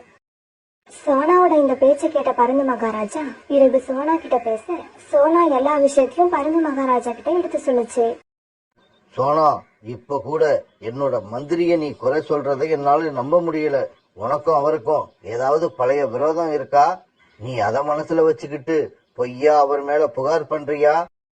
பருந்து மகாராஜா, உங்களோட மந்திரி மேல உங்களுக்கு அந்த அளவு நம்பிக்கை இருந்தா இன்னைக்கு ராத்திரி நம்ம காட்டுல உள்ள குகை பக்கம் வாங்க. அப்போ உங்களுக்கு எல்லா உண்மையும் புரிய வரும். சோனா, உன்னோட பேச்ச நம்பி என்னோட வேலைகளை விட்டுட்டு இன்னைக்கு ராத்திரி அந்த குகைக்கு நான் வாரேன். ஒருவேளை நீ சொன்னதை உண்மைன்னு உன்னால நிரூபிக்க முடியலன்னா உனக்கு கடுமையான தண்டனை கிடைக்கும். உங்களுடைய இந்த வார்த்தையை நான் ஏத்துக்கிறேன் மகாராஜா. அதே சமயம் நான் சொன்னதை உண்மைன்னு நிரூபிச்சிட்டேன்னா அப்ப என்ன பண்ணுவீங்க?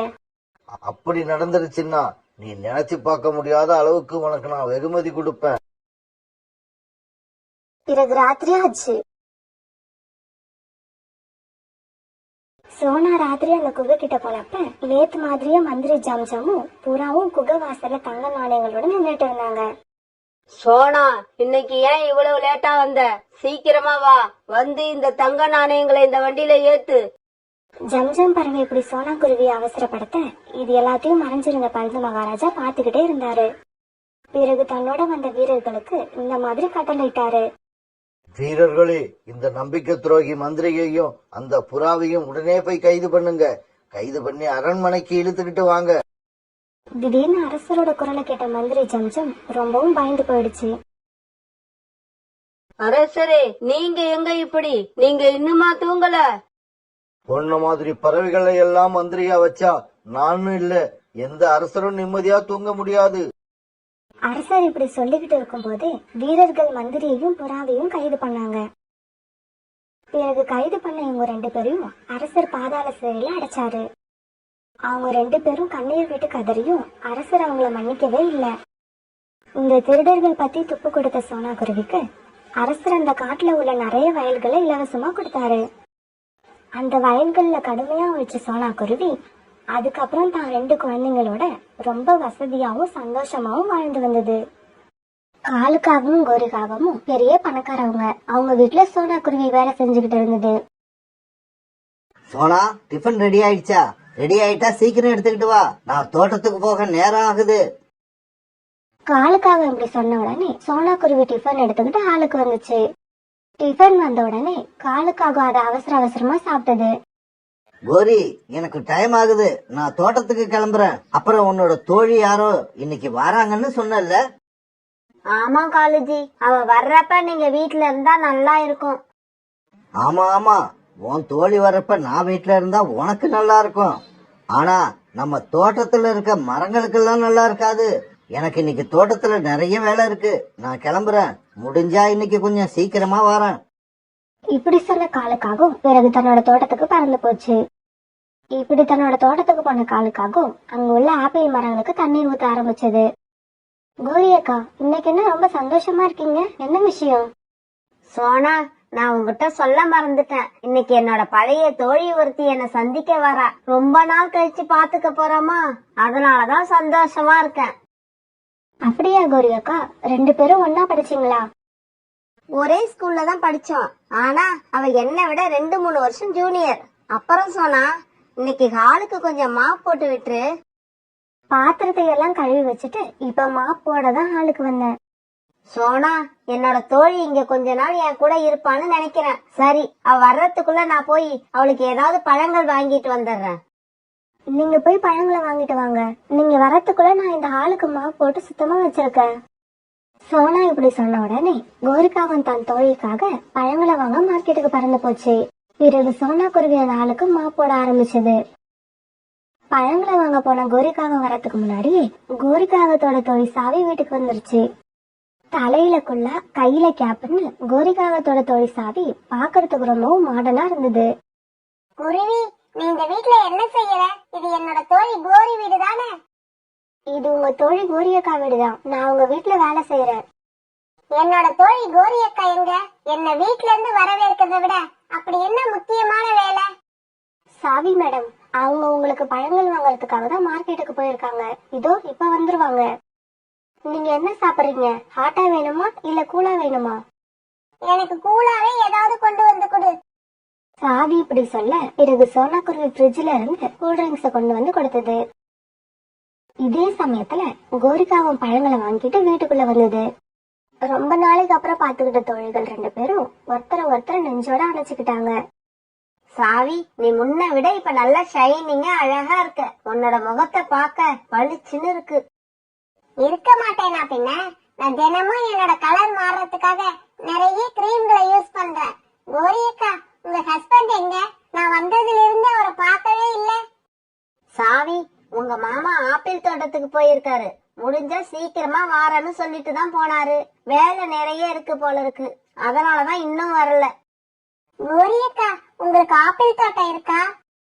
என்னடி சாவி இப்படி கேட்டுட்ட? எங்களுக்கு ஆப்பிள் தோட்டம் மட்டும் இல்ல, டீ எஸ்டேட்டும் இருக்கு. கோரியக்கா, எனக்கு ஏதாவது வேலை இருக்கா இல்ல நான் கிளம்பலாமா? நீ கிளம்பலாம் சோனா, உனக்கு இப்ப ஒன்னும் வேலை இல்ல. அப்புறம் போறப்ப கிச்சன்ல ஒரு ஹாட் பாக்ஸ்ல உணவு வச்சிருக்க, அதை அப்படியே எடுத்துக்கிட்டு போய் நீயும் உன் பையனும் சாப்பிடுங்க. பிறகு சோனா குருவி கிச்சன்ல இருந்த அந்த ஹாட் பாக்ஸ் எடுத்துக்கிட்டு தன்னோட வீட்டுக்கு பறந்து போச்சு. அம்மா, இன்னைக்கு நீங்க வர்றதுக்கு என்ன இவ்வளவு லேட் ஆயிருச்சு? நான் ரொம்பவும் பசியோட காத்திருக்கேன் தெரியுமா? குக்கு, இன்னைக்கு கோரியக்கா வீட்டுல ஒரு கெஸ்ட் வந்துட்டாங்க, அதனாலதான் கொஞ்சம் லேட் ஆயிடுச்சு. சரி வா, நம்ம 2 பேரும் சாப்பிடுவோம். இப்படி சொன்ன சோனா குருவி ஹாட் பாக்ஸ்ல இருந்த உணவை தன்னோட பையனுக்கு கொடுத்துட்டு தானும் சாப்பிட்டுச்சு. மறுநாள் பொழுது விடிஞ்சிச்சு. சாவி, நீ உங்க மாமா கூட பேசிக்கிட்டு இரு. நான் நதி வரைக்கும் போய் கொஞ்சம் தண்ணி குடிச்சிட்டு வந்துடுறேன். நான் வந்ததுக்கு அப்புறம் ஆப்பிள் தோட்டத்தை போய் சுத்தி பார்த்துட்டு வரலாம். இப்படி சொன்ன கோரிக்காகவும் பிறகு தண்ணீர் குடிக்க நதி பக்கம் மறந்து போச்சு. மாமா, இந்த சீசன்ல தான் ஆப்பிள் காய்க்கும்னு கேள்விப்பட்டிருக்கேன். உங்க தோட்டத்தில் உள்ள மரங்கள்ல ஆப்பிள் காய்ச்சி இருக்கா? நம்ம தோட்டத்துல உள்ள ஆப்பிள்கள் எல்லாம் ரொம்ப ருசியா இருக்கும். தூரம் தூரமா உள்ள காட்டுல உள்ளவங்க எல்லாம் நம்ம தோட்டத்துல உள்ள ஆப்பிளை வாங்கறதுக்காக அடிக்கடி இங்க வருவாங்க. அப்படின்னா உங்களோட டீ எஸ்டேட்டும் பார்க்கறதுக்கு ரொம்பவும் அழகா இருக்கும்னு சொல்லுங்க. அத ஏன் கேக்குறீங்க? நம்ம டீ எஸ்டேட்டுக்கு நீங்க ஒரு தடவை வந்தா திரும்ப வீட்டுக்கு வர்றதுக்கு மனசே இருக்காது. டீ எஸ்டேட் அந்த அளவுக்கு குளுமையா இருக்கும். ஆமா, நீங்க எத்தனை நாள் இங்க இருக்கலாம்னு வந்திருக்கீங்க? கொஞ்ச நாள் இருந்துட்டு திரும்பி போலான்னு தான் நினைச்சு இங்க வந்தேன். ஆனா இங்க வந்ததுக்கு அப்புறம் இங்கேயே இருந்துடலாம் போல தோணுது. அப்படியா? தாராளமா இருங்க. இது உங்க வீடு மாதிரி. உங்களுக்கு என்ன வசதி வேணுமோ என்ன கேளுங்க, நான் செஞ்சு தரேன். காலுக்காகவும் கூட இப்படி பேசிக்கிட்டு இருந்த சாவி பக்கத்துல கூட்டிக்கிட்டு இருந்த சோனாவை பாத்துடுச்சு. ஏய் குருவி, நீ இந்த ரூமை சுத்தம் பண்ணது போதும். கிச்சன்ல போய் அங்க ஏதாவது வேலை இருந்தா பாரு. சாவி இப்படி சொல்ல சோனா குருவி அங்க இருந்து கிச்சனுக்கு பறந்து வந்துருச்சு. மாமா, நான் உங்க ஆப்பிள் தோட்டத்துக்கு வந்த உடனே எனக்கு அங்க ஒரு ஊஞ்சல் கட்டி தரீங்களா? எனக்கு ஊஞ்சல் ஆடணும் போல ரொம்ப ஆசையா இருக்கு. ஊஞ்சல் தானே, இது ஒரு விஷயமா? உங்களுக்கு ஊஞ்சல்ல உட்கார்ந்து ஆடுறது ரொம்ப பிடிக்கும்னு நினைக்கிறேன்.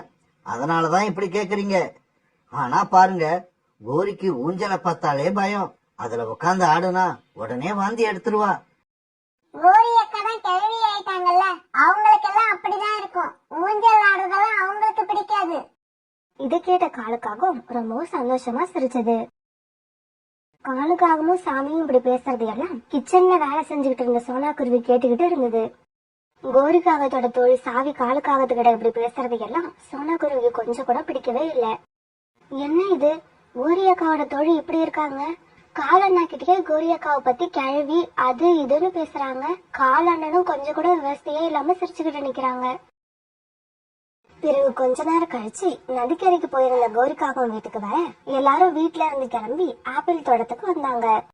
ஆப்பிள் தோட்டத்துக்கு வந்த சாவிக்காகத்துக்கு சந்தோஷம் தாங்கல. இந்த மரத்துல கொஞ்ச நேரம், அந்த மரத்துல கொஞ்ச நேரம், இப்படி ஒவ்வொரு மரத்துக்கும் தாவி குதிச்சுக்கிட்டு ரொம்ப சந்தோஷமா இருந்தது. மாமா, உங்க தோட்டத்து ஆப்பிள் ரொம்பவும் சுவையா இருக்கு. சாவி, உன்னோட வயிறு நிறையிற வரைக்கும் எவ்வளவு வேணாலும் சாப்பிடு. பிறகு கொஞ்ச நேரம் கழிச்சு காலுக்காகவும் கோரிக்காகத்தோட தோழி சாவிக்காகத்துக்கு ஒரு ஊஞ்சல் கட்டி கொடுத்தது. பிறகு ரொம்ப நேரமா அந்த ஊஞ்சல்ல சாவிக்காகவும் ஆடிக்கிட்டே இருந்தது. காலுக்காகவும் ஊஞ்சலுக்கு பின்னால நின்னுகிட்டு ஊஞ்சலை ஆட்டி விட்டுக்கிட்டு இருந்தது. சாவி, இந்த ஊஞ்சல்ல ஆடினாலே எனக்கு மயக்கம் வர மாதிரி ஆயிடும். கோரி, உன்னோட தோழிய பாரு, எவ்வளவு தைரியமா இருக்காங்கன்னு. இன்னும் வேகமா ஆட்டி விட்டா கூட அவங்க பயப்படாம ஆடுவாங்க. ஆமா மாமா, இந்த வேகம் பத்தாது, இன்னும் வேகமா ஆட்டுங்க. பிறகு கொஞ்ச நேரம் இவங்க 3 பேரும் ஆப்பிள் தோட்டத்துல இப்படி ஜாலியா விளையாண்டுகிட்டு இருந்தாங்க. சரி கோரி அக்கா, நாம டீ எஸ்டேட்டுக்கு போகலாம். இங்கேயே இவ்வளவு நேரம் ஆயிடுச்சு. சாரி, நீ மாமா கூட டீ எஸ்டேட்டுக்கு போ, நான் வீட்டுக்கு போக போறேன். இப்ப எதுக்கு கோரி அக்கா வீட்டுக்கு போறீங்க? நான் சோனா குருவி கிட்ட இன்னைக்கு என்ன சமைக்கணும்னே சொல்ல மறந்துட்டேன். அத போய் சொல்லிட்டு அப்படியே ரெஸ்ட் எடுக்க போறேன். எனக்கு இன்னைக்கு என்னமோ உடம்பு ரொம்ப டயர்டா இருக்கு. பிறகு கோரிக்காகம் தன்னோட வீட்டை நோக்கியும் காலுக்காகவும் சாவிக்காகவும் டீ எஸ்டேட்டை நோக்கி பறந்து போனாங்க. கோரியக்கா, நான் ஒரு விஷயம் சொன்னா நீங்க தப்பா நினைக்க மாட்டீங்களே? சொல்லு சோனா, நான் தப்பா நினைக்கிற அளவுக்கு நீ எதையும் சொல்ல மாட்டேன்னு எனக்கு தெரியும். சும்மா சொல்லு, என்ன சொல்லணும்னு நினைக்கிற? கோரியக்கா, நீங்க இன்னைக்கு காலையில நதிக்கு தண்ணீர் குடிக்க போனப்ப உங்களோட தோழி நம்ம காலண்ணா கூட தேவையில்லாம சிரிச்சுக்கிட்டு என்னென்னமோ பேசிக்கிட்டு இருந்தாங்க. எனக்கு என்னமோ இது சரியில்லைன்னு தோணுது. சோனா இப்படி சொன்ன உடனே கோரி சத்தம் போட்டு சிரிச்சது. சோனா, என்னோட தோழி நகரத்துல வளர்ந்த பொண்ணு. அப்படிதான் எல்லார்கிட்டயும் சிரிச்சு பேசுவா. இதையெல்லாம் வச்சு அவளை தப்பா எடை போடக்கூடாது. அவ என்னோட நீண்ட நாள் தோழி, ரொம்ப நல்ல பொண்ணு. நீ நினைக்கிற மாதிரி அப்படி பேசுறது எல்லாம் தப்பு கிடையாது. கோரிக்காவும் சோனாவுக்கு இப்படி பதில் சொன்ன உடனே சோனா எதுவும் பேசாம தன்னுடைய வேலைகளை பார்க்க ஆரம்பிச்சது. அங்க அப்படி ஒரு அருமையான ஆப்பிள் தோட்டம், இங்க ரொம்ப ரொம்ப குளுமையான டீ எஸ்டேட். என்னோட கோரி அக்கா ரொம்பவும் கொடுத்து வச்ச பொண்ணுதான். அப்படியா? உங்களுக்கு அந்த ஆப்பிள் தோட்டமும் இந்த டீ எஸ்டேட்டும் ரொம்பவும் பிடிச்சிருக்கா? ஆப்பிள் தோட்டமும் டீ எஸ்டேட்டும் மட்டும் இல்ல மாமா, உங்களையே எனக்கு ரொம்ப பிடிக்கும். காலுக்காகத்தை பார்த்து சிரிச்சுக்கிட்டே சாமிக்காகவும் இப்படி சொல்லுச்சு. எனக்கு கூட தான் உங்களை ரொம்பவும் பிடிச்சிருக்கு. அது மட்டும் இல்லங்க, நீங்க இப்ப சிரிச்சுக்கிட்டே சொன்ன அந்த கடைசி வார்த்தை எனக்கு ரொம்ப ரொம்ப பிடிச்சிருக்கு. மாமா, கோரி அக்கா ஏன் அளவுக்கு அழகா இருக்காங்களா? என்ன சாவி இப்படி கேட்டுட்ட? அழகுன்னு பார்க்க போனா கோரிவம் பக்கத்துல கூட வர முடியாது. அதுவும் இல்லாம கோரிக்கு வயசு வேற ஆயிடுச்சு. இந்த மாதிரி எல்லாம் நான் யார் கூடயும் மனசு விட்டு பேசி ரொம்ப நாள் ஆகுது. அதனால நீ இன்னும் கொஞ்ச நாள் இங்க இருந்தீன்னா எனக்கு நல்லா இருக்கும்னு தோணுது. எனக்கும் தங்கணும் போலதான் ஆசையா இருக்கு. இருந்தாலும் கோரி அக்கா சம்மதிப்பாங்களான்னு தான் தெரியல. இங்க தங்கறதுல உங்களுக்கு விருப்பம் தானே? கவலைய விடுங்க. கோரியை எப்படியாவது சமாளிச்சு உங்களை நான் இங்க தங்க வைக்கிறேன். எனக்காக பேசுறப்ப கொஞ்சம் பார்த்து பேசுங்க. கோரி அக்காவுக்கு கோவம் வந்து உங்களை அடிச்சிட போறாங்க. சாவி, உன்ன மாதிரி ஒரு பொண்ணுக்காக அடி வாங்கறது என்ன? உயிரையே விடலாம். பிறகு இவங்க இப்படியே நேரம் போனது தெரியாம பேசிக்கிட்டே இருந்தாங்க. இவங்க இப்படி பேசிக்கிட்டே இருந்ததால சாயங்காலம் ஆயிடுச்சு. உடனே 2 பேரும் அவசர அவசரமா கிளம்பி வீட்டுக்கு பறந்து வந்தாங்க. என்ன காலேஜி, இன்னைக்கு இவ்வளவு லேட் பண்ணிட்டீங்க? எந்த வேலையா இருந்தாலும் சீக்கிரமா வீட்டுக்கு வந்துருவீங்க. கோரி, டீ எஸ்டேட்ல என்ன பார்த்த உடனே நம்ம கிட்ட வேலை பாக்குறவங்க எல்லாரும் அங்க வந்துட்டாங்க. அப்புறம் அவங்க கிட்ட எல்லாம் பேசிட்டு வர்றதுக்கு கொஞ்சம் லேட் ஆயிடுச்சு. கோரி அக்கா, எனக்கு ரொம்பவும் பசிக்குது. சாப்பாடு ரெடியா இருக்கா? சாப்பாடு எப்பவோ ரெடி. நீங்க 2 பேரும் தான் லேட் பண்ணிட்டீங்க. சோனா, எங்க எல்லாருக்கும் சாப்பாடு எடுத்து வை. பிறகு சோனா சாப்பாட்டை எடுத்து வைக்க 3 பேரும் சாப்பிட்டாங்க. 3 பேரும் நல்ல பசியில இருந்ததால சீக்கிரமாவே சாப்பாடை சாப்பிட்டு முடிச்சாங்க. சோனா, உன்னோட பையனுக்கு உடம்பு சரியில்லைன்னு டாக்டர் கிட்ட போனியே, என்ன சொன்னாங்க? மாத்திரை மருந்தெல்லாம் கொடுத்தாங்களா? ஆமா கோரி அக்கா, இதோ இங்க இருக்கிற மாத்திரை மருந்து எல்லாம் கொடுத்தாங்க. அப்புறம் ராத்திரியில தூங்காம இருமுகிட்டே இருக்கான்னு சொன்னேன். அதுக்காக இந்த தூக்க மாத்திரையும் கொடுத்தாங்க. சோனா தூக்க மாத்திரை அப்படின்னு சொன்ன உடனே காலுக்காகத்தோட மூளை வேகமா வேலை செய்ய ஆரம்பிச்சது. சோனா, உள்ள போய் எனக்கு கொஞ்சம் தண்ணீர் எடுத்துக்கிட்டு வாயேன். காலுக்காக இப்படி சொன்ன உடனே சோனா தண்ணீர் எடுத்துக்கிட்டு வர வீட்டுக்குள்ள போனதும் காலுக்காக வந்து தூக்க மாத்திரையை எடுத்து வச்சிருச்சு. இது தெரியாத சோனா குருவி மீதி இருந்த மாத்திரைகளை எடுத்துக்கிட்டு தன்னோட வீட்டுக்கு கிளம்பி போயிடுச்சு. பிறகு ராத்திரி தூங்குறதுக்கு முன்னாடி 3 பேரும் பால் குடிக்கிறப்ப கோரிக்காகம் குடிக்கிற பால்ல மட்டும் காலுக்காகம் தூக்க மாத்திரையை கலந்துருச்சு. இது தெரியாத கோரிக்காவும் அந்த பாலை குடிச்சிட்டு நல்லா படுத்து தூங்கிடுச்சு. சாவி, உனக்கு ஒரு விஷயம் தெரியுமா?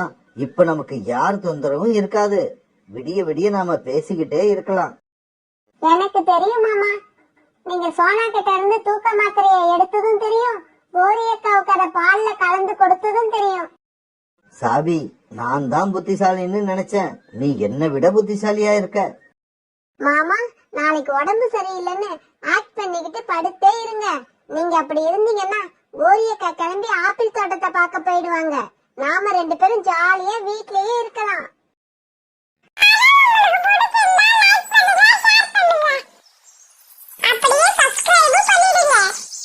அம்மா, டாக்டர் தூக்க மாத்திரை குடுக்கறேன்னு சொல்லிருப்பாரு. ஆனா அவர் கொடுக்கறதுக்கு முன்னாடி நீ வாங்காம வீட்டுக்கு வந்திருப்ப. இங்க வந்து தூக்க மாத்திரை காணோம் காணோம்னு தேடிக்கிட்டு இருக்க. இல்லடா குக்கு, எனக்கு நல்ல ஞாபகம் இருக்கு. டாக்டர் தூக்க மாத்திரை கொடுத்தாரு, நான் அதை எடுத்துக்கிட்டு வந்தேன். காலண்டா கேட்டப்ப கூட அந்த மாத்திரையை நான் எடுத்து காமிச்சது எனக்கு நல்ல ஞாபகம் இருக்கு. மறுநாள் பொழுது விடிஞ்சிச்சு. காலுக்காகவும் சாவிக்காகவும் சீக்கிரமாவே எழுந்திரிச்சிட்டாங்க. ஆனா கோரி மட்டும் இன்னும் தூங்கிட்டே இருந்தது. மாமா, என்ன இன்னும் கோரி அக்கா தூங்கிக்கிட்டே இருக்காங்க? மறந்துட்டியா சாவி? இப்ப கோரி அக்கா அவங்களா தூங்கல, நாம போட்ட தூக்க மாத்திரை தூங்க வைக்குது. சரி சரி, நீங்க உடம்பு சரியில்லாத மாதிரி படுத்து தூங்குங்க. நான் கோரி அக்காவை எழுப்பி விட்டு ஆப்பிள் தோட்டத்துக்கு அனுப்பி வைக்கிறேன். சாவிக்காகவும் இப்படி சொல்லிட்டு கோரிக்காகத்தை எழுப்பி விட்டுச்சு. கோரி அக்கா, கோரி அக்கா, எழுந்திருங்க. என்ன இவ்வளவு நேரம் தூங்குறீங்க? சாவியோட குரலை கேட்ட கோரிக்காகவும் அவசர அவசரமா எழுந்திருச்சுச்சு. சாவி என்னன்னே தெரியல, எனக்கு இன்னைக்கு இப்படி ஒரு தூக்கம் வந்துருச்சு. என்ன இது, காலேஜியும் இன்னும் எந்திரிக்கல. கோரி அக்கா, மாமாவுக்கு உடம்பு சரியில்லை. நீங்க எழுந்திருச்சா ஆப்பிள் தோட்டத்தை பார்க்க இன்னைக்கு உங்களை போக சொன்னாங்க. அப்படியா, சரி சரி, இன்னைக்கு அவங்க வீட்லயே ரெஸ்ட் எடுக்கட்டும். சாவி நீ கிளம்பு, நாம 2 பேரும் ஆப்பிள் தோட்டத்துக்கு போயிட்டு வருவோம். கோரி அக்கா, இன்னைக்கு என்னமோ காலையில எழுந்ததுல இருந்து எனக்கும் தலைவலி அதிகமா இருக்கு. இன்னைக்கு என்னால எங்கேயும் வெளியில கிளம்ப முடியாது. சாவி அப்படின்னா நீயும் படுத்து இன்னைக்கு நல்லா ரெஸ்ட் எடு. நான் மட்டும் ஆப்பிள் தோட்டத்துக்கு போயிட்டு சீக்கிரமா வந்துடுறேன். சாவிக்காக அப்படி சொன்ன உடனே கோரிக்காக மட்டும் பிறகு ஆப்பிள் தோட்டத்தை பார்க்கறதுக்காக பறந்து போச்சு. மாமா, நானும் தலைவலின்னு சொல்லிட்டு இன்னைக்கு வீட்லயே இருக்கேன். கோரி அக்காவுக்கு எங்க நம்ம மேல சந்தேகம் வந்துருமோன்னு பயமா இருக்கு. சாவி, கோரி என் மேலையும் உன் மேலையும் ரொம்ப நம்பிக்கை வச்சிருக்கா. அந்த நம்பிக்கையை அஸ்திவாரமா வச்சுதான் அது மேல நாம காதல் கோட்டையை கட்ட போறோம். காலுக்காக இப்படி சொன்ன உடனே சாவிக்காக வெக்கப்பட்டுக்கிட்டு திரும்பி நின்னுடுச்சு. காதல் கோட்டை மட்டும் தான் கட்டுவீங்களா, இல்ல என்ன கல்யாணமும் பண்ணிப்பீங்களா? நம்ம கல்யாணத்துக்கு இப்ப இடைஞ்சலா இருக்கிற ஒரே பிரச்சனை கோரி மட்டும்தான். அந்த பிரச்சனையை தீர்த்துட்டா அதுக்கப்புறம் நமக்கு கல்யாணம் தான். இவங்க பேசுனது எல்லாத்தையும் கிச்சன்ல வேலை செய்யற சோனா குருவி கேட்டுக்கிட்டே இருந்தது. கோரியக்காவோட தோழி இந்த வீட்டுக்கு எஜமானி ஆகணும்னு மும்பரமா வேலை செஞ்சுக்கிட்டு இருக்காங்க. கோரியக்காவுக்கு இந்த விஷயம் எதுவுமே தெரியல. நம்ம எடுத்து சொன்னாலும் நம்பல. இப்படி இதை பத்தியே யோசிச்சுக்கிட்டு வேலை செஞ்சுட்டு இருந்த சோனா குருவி கையில இருந்த சில்வர் டம்ளரை கீழே போட்டுடுச்சு. காலுக்காகவும் சாவிக்காகவும் வீட்டுல யாரும் இல்லைங்கிற தைரியத்துல கண்டபடி பேசிக்கிட்டு இருக்க சமயத்துல திடீர்னு கிச்சனுக்குள்ள இருந்து டம்ளர் வீர சத்தம் கேட்டதும் 2 பேருமே அதிர்ச்சி ஆயிட்டாங்க. சோனா, நீ கிச்சன்லயா இருக்க? இங்க வா. காலுக்காக இப்படி கூப்பிட்ட உடனே சோனா குருவி அவசர அவசரமா ஆளுக்கு வந்தது. காலண்ணா கூப்பிட்டீங்களா? ஆமா, நீ எப்ப வேலைக்கு வந்த? நீ வீட்டுல இருக்கிறதே எங்களுக்கு தெரியாது. காலண்ணா, நான் எப்பவுமே விடிஞ்ச உடனே இங்க வேலைக்கு வந்துருவேன். இங்க பாரு குருவி, இன்னைக்கு நீ சீக்கிரமா வீட்டுக்கு போகலாம். இப்பவே கிளம்பு. இதுக்கப்புறம் உள்ள வேலையெல்லாம் நானே பாத்துக்கிறேன். நீ நாளைக்கு வந்தா போதும். இருந்தாலும் கோரியாக்கா எப்பவுமே அவங்க வர வரைக்கும் என்ன வீட்டுல இருக்க சொல்லுவாங்க. இங்க பாரு குருவி, நானும் உனக்கு எஜமானி தான். நான் சொல்றதை நீ கேட்டுதான் ஆகணும். இப்ப வீட்டுக்கு போ. நாளைக்கு வேலைக்கு வந்தா போதும்.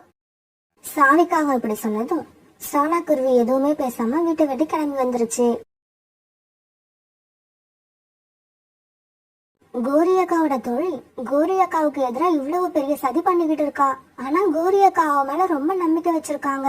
இன்னும் ஒரு தடவை ஆப்பிள் தோட்டத்துக்கு போய் கோரியக்காவை பார்த்து வார்னிங் பண்ணிட்டு போவோம். அதுக்கப்புறம் எது நடக்குதோ நடக்கட்டும். இப்படி யோசிச்ச சோனா குருவி நேரா ஆப்பிள் தோட்டத்துக்கு பறந்து போச்சு. என்ன சோனா, வீட்ல இருந்து சீக்கிரமா வந்துட்ட? வேலையெல்லாம் முடிஞ்சிடுச்சா? பாதி வேலைதான் முடிஞ்சது கோரியக்கா. மீதி வேலைய உங்க வீட்டுக்கு வந்திருக்க உங்களோட தோழியே பாத்துக்கிறேன்னு என்ன வீட்டுக்கு போக சொல்லிட்டாங்க. கோரியக்கா, நீங்க என்ன பண்ணிக்கிட்டு இருக்கீங்க? ஆப்பிள் மரத்தை எல்லாம் காவ காத்துக்கிட்டு இருக்கீங்களா? ஆமா சோனா, இப்படி வந்து நாம காவ காக்கலன்னா யாராவது ஆப்பிள்களை எல்லாம் பறிச்சிட்டு போயிடுவாங்க. ஆப்பிளை யாராவது திருடிட்டு போனா பரவாயில்ல, காலண்ணனை யாரும் திருடிட்டு போகாம பாத்துக்கோங்க, அதுதான் ரொம்ப முக்கியம். இப்படி சொன்ன சோனா அந்த இடத்தை விட்டு பறந்து போயிடுச்சு. என்ன சோனா இப்படி சொல்லிட்டு போகுது? காலேஜியை யார் திருடிட்டு போக போறா? பாவம் சோனா, நம்ம தொழில் சாவி மேல இன்னும் தப்பான அபிப்பிராயமே வச்சுக்கிட்டு இருக்கு. பிறகு சாயங்காலம் ஆன உடனே கோரிக்காவன் தன்னோட வீட்டுக்கு பறந்து போச்சு. காலுஜி, உங்க உடம்பு எப்படி இருக்கு? இப்ப தேவலாமா? இப்ப தேவலாம் கோரி. நீ ஆப்பிள் தோட்டத்துல வேலை பார்த்து ரொம்பவும் களைச்சு போயிருப்ப. அதனால சீக்கிரமா சாப்பிட்டு படு. ஆமா, சோனா குருவி வீட்ல இல்லையா? அதை எப்ப வீட்டுக்கு அனுப்பி விட்டீங்க? கோரி அக்கா, உங்க வீட்டுல வேலை பாக்குற அந்த குருவி எந்த வேலைக்கும் லாய்க்கு இல்ல. நமக்கு இடைஞ்சல் கொடுக்கதான் இருக்கு. அதனாலதான் நீ போன்னு அதை வீட்டுக்கு அனுப்பிட்டு நானே எல்லா வேலையும் பார்த்தேன். அப்படியா? சோனா என்கிட்ட ரொம்ப நாளா வேலை பார்த்துக்கிட்டு இருக்கு. அவ வேலையில எந்த குறையும் சொல்ல முடியாது. கோரி, சோனா குருவி வேலை பாக்குது பாக்கல, இப்ப அதுவா முக்கியம். நீ சீக்கிரம் சாப்பிட்டு படுமா, உன் உடம்பு ரொம்ப டயர்டா இருக்கும். பிறகு உணவு சாப்பிட்டுட்டு படுக்க போன கோரிக்காகத்துக்கு காடுக்காகவும் பால் கொடுத்தது. அந்த பால்ல காலுக்காக இன்னைக்கு 2 தூக்க மாத்திரைகளை கலந்திருந்தது. பிறகு அந்த தூக்க மாத்திரை கலந்த பாலை குடிச்ச கோரிக்காகவும் தன்னோட கூட்டுல படுத்து நல்லா தூங்க ஆரம்பிச்சது. பிறகு காலுக்காகவும் கோரிக்காகத்தோட தோழியும் தங்களோட கூட்டுல உட்காந்து ராத்திரி பூரா பேசிக்கிட்டே இருந்தாங்க. மறுநாள் பொழுது விடிஞ்சிச்சு. காலுக்காகவும் சாவிக்காகவும் எழுந்திருச்சு ஆப்பிள் தோட்டத்துக்கு போக கிளம்பிட்டாங்க. ஆனா கோரிக்காக மட்டும் தூக்க மாத்திரை போட்ட பாலை குடிச்சதால தூங்கிட்டே இருந்தது. இந்த சமயத்துல சோனா குருவியும் கோரி வீட்டுக்குள்ள வந்தது. சோனா, கோரி நேத்து ஆப்பிள் தோட்டத்துல போய் வேலை பார்த்ததால உடம்பு ரொம்ப டயர்டா இருக்குன்னு நினைக்கிறேன். அதனாலதான் இன்னும் எழுந்திருக்கல. நானும் சாவியும் ஆப்பிள் தோட்டத்துக்கு போறோம். கோரி எழுந்திருச்சா இந்த விஷயத்த சொல்லிடு. இப்படி சோனா கிட்ட சொன்ன காலுக்காகவும் பிறகு சாவிக்காகத்தை கூட்டுக்கிட்டு ஆப்பிள் தோட்டத்துக்கு பறந்து போச்சு. கோரியக்கா இந்த மாதிரி ஒரு நாள் தூங்கி நான் பார்த்ததே இல்ல. இன்னைக்கு என்ன ஆச்சு உங்களுக்கு? ஏன் இப்படி தூங்குறாங்க?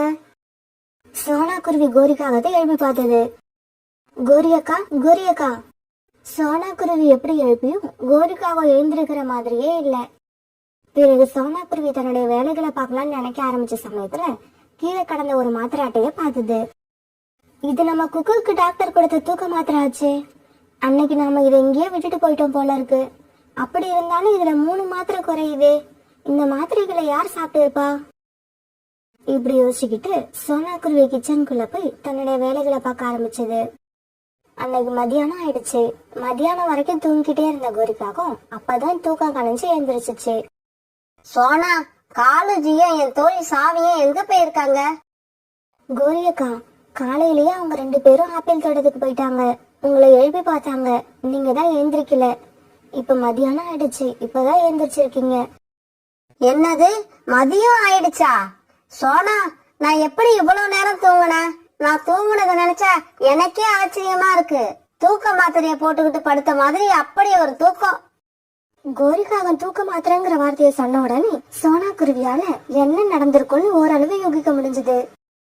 கோரியக்காவுக்கு குக்குவோட தூக்க மாத்திரை எடுத்து வச்சு யாரோ பால்ல கலந்து கொடுத்திருக்கணும். அதனாலதான் கோரியக்கா இப்படி தூங்கியிருக்காங்க. பிறகு சோனா குருவி கோரிக்காக இப்படி தூங்குறதுக்கு காரணம் என்னங்கறத தூக்க மாத்திரையை காட்டி தெளிவா எடுத்து சொல்லுச்சு. அவங்க 2 பேரும் தனியா போறதுக்காக தான் உங்களை இப்படி மாத்திரை போட்டு தூங்க வச்சிருக்காங்க. அதுவும் இல்லாம உங்க தோழி காலண்ணனை கல்யாணம் பண்ணிக்கவும் திட்டம் தீட்டிக்கிட்டு இருக்காங்க. அவங்க பேசினதையெல்லாம் நேத்து நான் கிச்சன்ல வேலை செய்யறப்ப கேட்டுதான் இருந்தேன். கோரியக்கா, நான் சொல்றதை இப்பவாவது நம்புங்க. இன்னும் நீங்க அவங்க 2 பேரையும் நம்பிக்கிட்டு இருந்தா உங்க உயிருக்கே ஆபத்து வந்துடும். சோனா, இங்க நடக்கிறதெல்லாம் பார்க்கும்போது நீ சொல்றது சரிதான்னு நினைக்க தோணுது. சரிவா, நாம இப்பவே கிளம்புவோம். ஆப்பிள் தோட்டத்துக்கு போய் என் தோழியோட நடவடிக்கை எல்லாம் எப்படி இருக்குன்னு கண்காணிப்போம். கோரியக்கா, கிளம்புறதுதான் கிளம்புறீங்க, வெறுங்கையோடவா கிளம்புறீங்க? கையில கிடைக்கிற ஆயுதத்தை எடுத்துக்கோங்க. அங்க உங்களுக்கு கண்டிப்பா தேவைப்படும். சோனாக்குருவி இப்படி சொன்னதுக்கு அப்புறம் கோரிக்காக ஒரு தொடப்பத்தை எடுத்து தன்னோட நக்கைக்குள்ள மறைச்சுக்கிச்சு. பிறகு கோரிக்காகவும் சோனாக்குருவியும் என்ன நடக்குதுன்னு கண்காணிக்க ஆப்பிள் தோட்டத்துக்கு பறந்து போனாங்க. அங்க போன இவங்க 2 பேரும் ஒரு மரத்தோட கிளைகளுக்கு இடையில மறைஞ்சிருந்து அங்க என்ன நடக்குதுன்னு பார்க்க ஆரம்பிச்சாங்க. இவங்க இப்படி பாக்குறப்ப தோல் சீவப்பட்ட ஆப்பிள் ஒண்ணு ஹார்ட் ஷேப்ல நறுக்கி ஒரு தட்டு நிறைய கிடந்தது. அது பக்கத்துல காலுக்காகவும் கோரிக்காகத்தோட தோழி சாவியும் உட்காந்து பேசிக்கிட்டு இருந்தாங்க. மாமா, என்ன இது? ஆப்பிள எல்லாம் ஹார்ட் ஷேப்ல கட் பண்ணி வச்சிருக்கீங்க. சாவி, என்னோட இதயத்தை தான் வெளியே எடுத்து உன் கையில கொடுக்க முடியல. அட்லீஸ்ட் இந்த ஆப்பிளையாவது ஹார்ட் ஷேப்ல கட் பண்ணி உன் கையில கொடுப்போன்னு தான் எல்லா ஆப்பிளையும் ஹார்ட் ஷேப்ல கட் பண்ணி வச்சிருக்கேன். சோனா, இந்த மனுஷன் கல்யாணம் ஆகி இத்தனை நாள்ல ஒரு நாள் கூட என்கிட்ட இந்த மாதிரி பேசினதே இல்ல. கோரியக்கா, உங்க வீட்டுக்காரர் மட்டும் இல்ல, எந்த கணவனுமே மனைவி கிட்ட இப்படி எல்லாம் பேசவே மாட்டாங்க. மாமா, நம்ம கல்யாணம் பண்ணிக்க இடைஞ்சலா இருக்கிற கோரியக்காவை எப்படி தீர்த்து கட்டுறது? சாவி, இப்ப ஏன் அதுக்கு அவசரப்படுற? அதையெல்லாம் பிறகு மெதுவா யோசிக்கலாம். மாமா, இதுல யோசிக்கிறதுக்கு ஒண்ணுமே இல்ல. முதல் நாள் ஒரு தூக்க மாத்திரை போட்டோம், மறுநாள் 2 போட்டோம். இன்னைக்கு என்ன தெரியுமா பண்றோம்? இருக்கிற தூக்க மாத்திரை எல்லாத்தையும் போட்டு கோரியக்காவை ஒரே அடியே தூங்க வச்சிடறோம். இப்ப இப்படி பேசிக்கிட்டு இருக்கும்போது கோரிக்காகவும் சோனாக்குருவியும் அவங்களுக்கு எதிரில வந்து நின்னாங்க. கோரியக்கா, நீங்க எப்படி இங்க? நீங்க அதுக்குள்ள எந்திரிப்பீங்கன்னு நான் நினைக்கவே இல்ல. ஆமா, நீ சொல்றது உண்மைதான். இந்த கோரி உங்க 2 பேர் மேலேயும் நம்பிக்கை வச்சு கண்ணை மூடிக்கிட்டு தான் இருந்தா. அது தப்புன்னு எனக்கு எடுத்து சொல்லி இந்த சோனா தான் என்னோட கண்ணை திறந்து விட்டது. இப்ப நான் இங்க என்ன நடக்குதுன்னு நல்லாவே தெரிஞ்சுக்கிட்டேன். கோரி, தயவு செய்து என்ன மன்னிச்சிரு. நான் ஏதோ தெரியாம பண்ணிட்டேன். என் மேல எந்த தப்பும் இல்ல. காலுஜி, உங்க மேல எந்த தப்பும் இல்ல. என்னோட தோழி எனக்கு துரோகம் பண்ண மாட்டான்னு அவ மேல நம்பிக்கை வச்சு வீட்டுக்குள்ள விட்டான் பாருங்க, அது என்னோட தப்பு. கோரி அக்கா, இன்னும் என்ன பேசிட்டு இருக்கீங்க? உங்களை ரொம்ப தூரத்துல இருந்து பார்க்க வந்த உங்களோட தோழிக்கு ஏதாவது gift கொடுத்து அனுப்புங்க. சோனா, நல்ல வேலை நீயாவது ஞாபகப்படுத்தின. இல்லன்னா இவளை நான் வெறுங்கையோட அனுப்பி இருப்பேன். பிறகு தான் அக்கைக்குள்ள மறைச்சு வச்சிருந்த தொடப்பத்தை எடுத்து தன்னோட தோழியை அடி வெட்டு வாங்குச்சு. சாவிக்கு தொடப்பத்தால அடி வேறத பார்த்த காலுக்காக அங்க இருந்து தப்பிச்சோம் பழிச்சோட பறந்து போயிடுச்சு. இங்க பாருடி, இதுக்கப்புறம் உன்னை நான் எங்கேயாவது பார்த்தேன்னு வச்சுக்க, பறக்கறதுக்கு அப்புறம் உனக்கு ரெக்க இருக்காது. ஓடிடு இங்க இருந்து.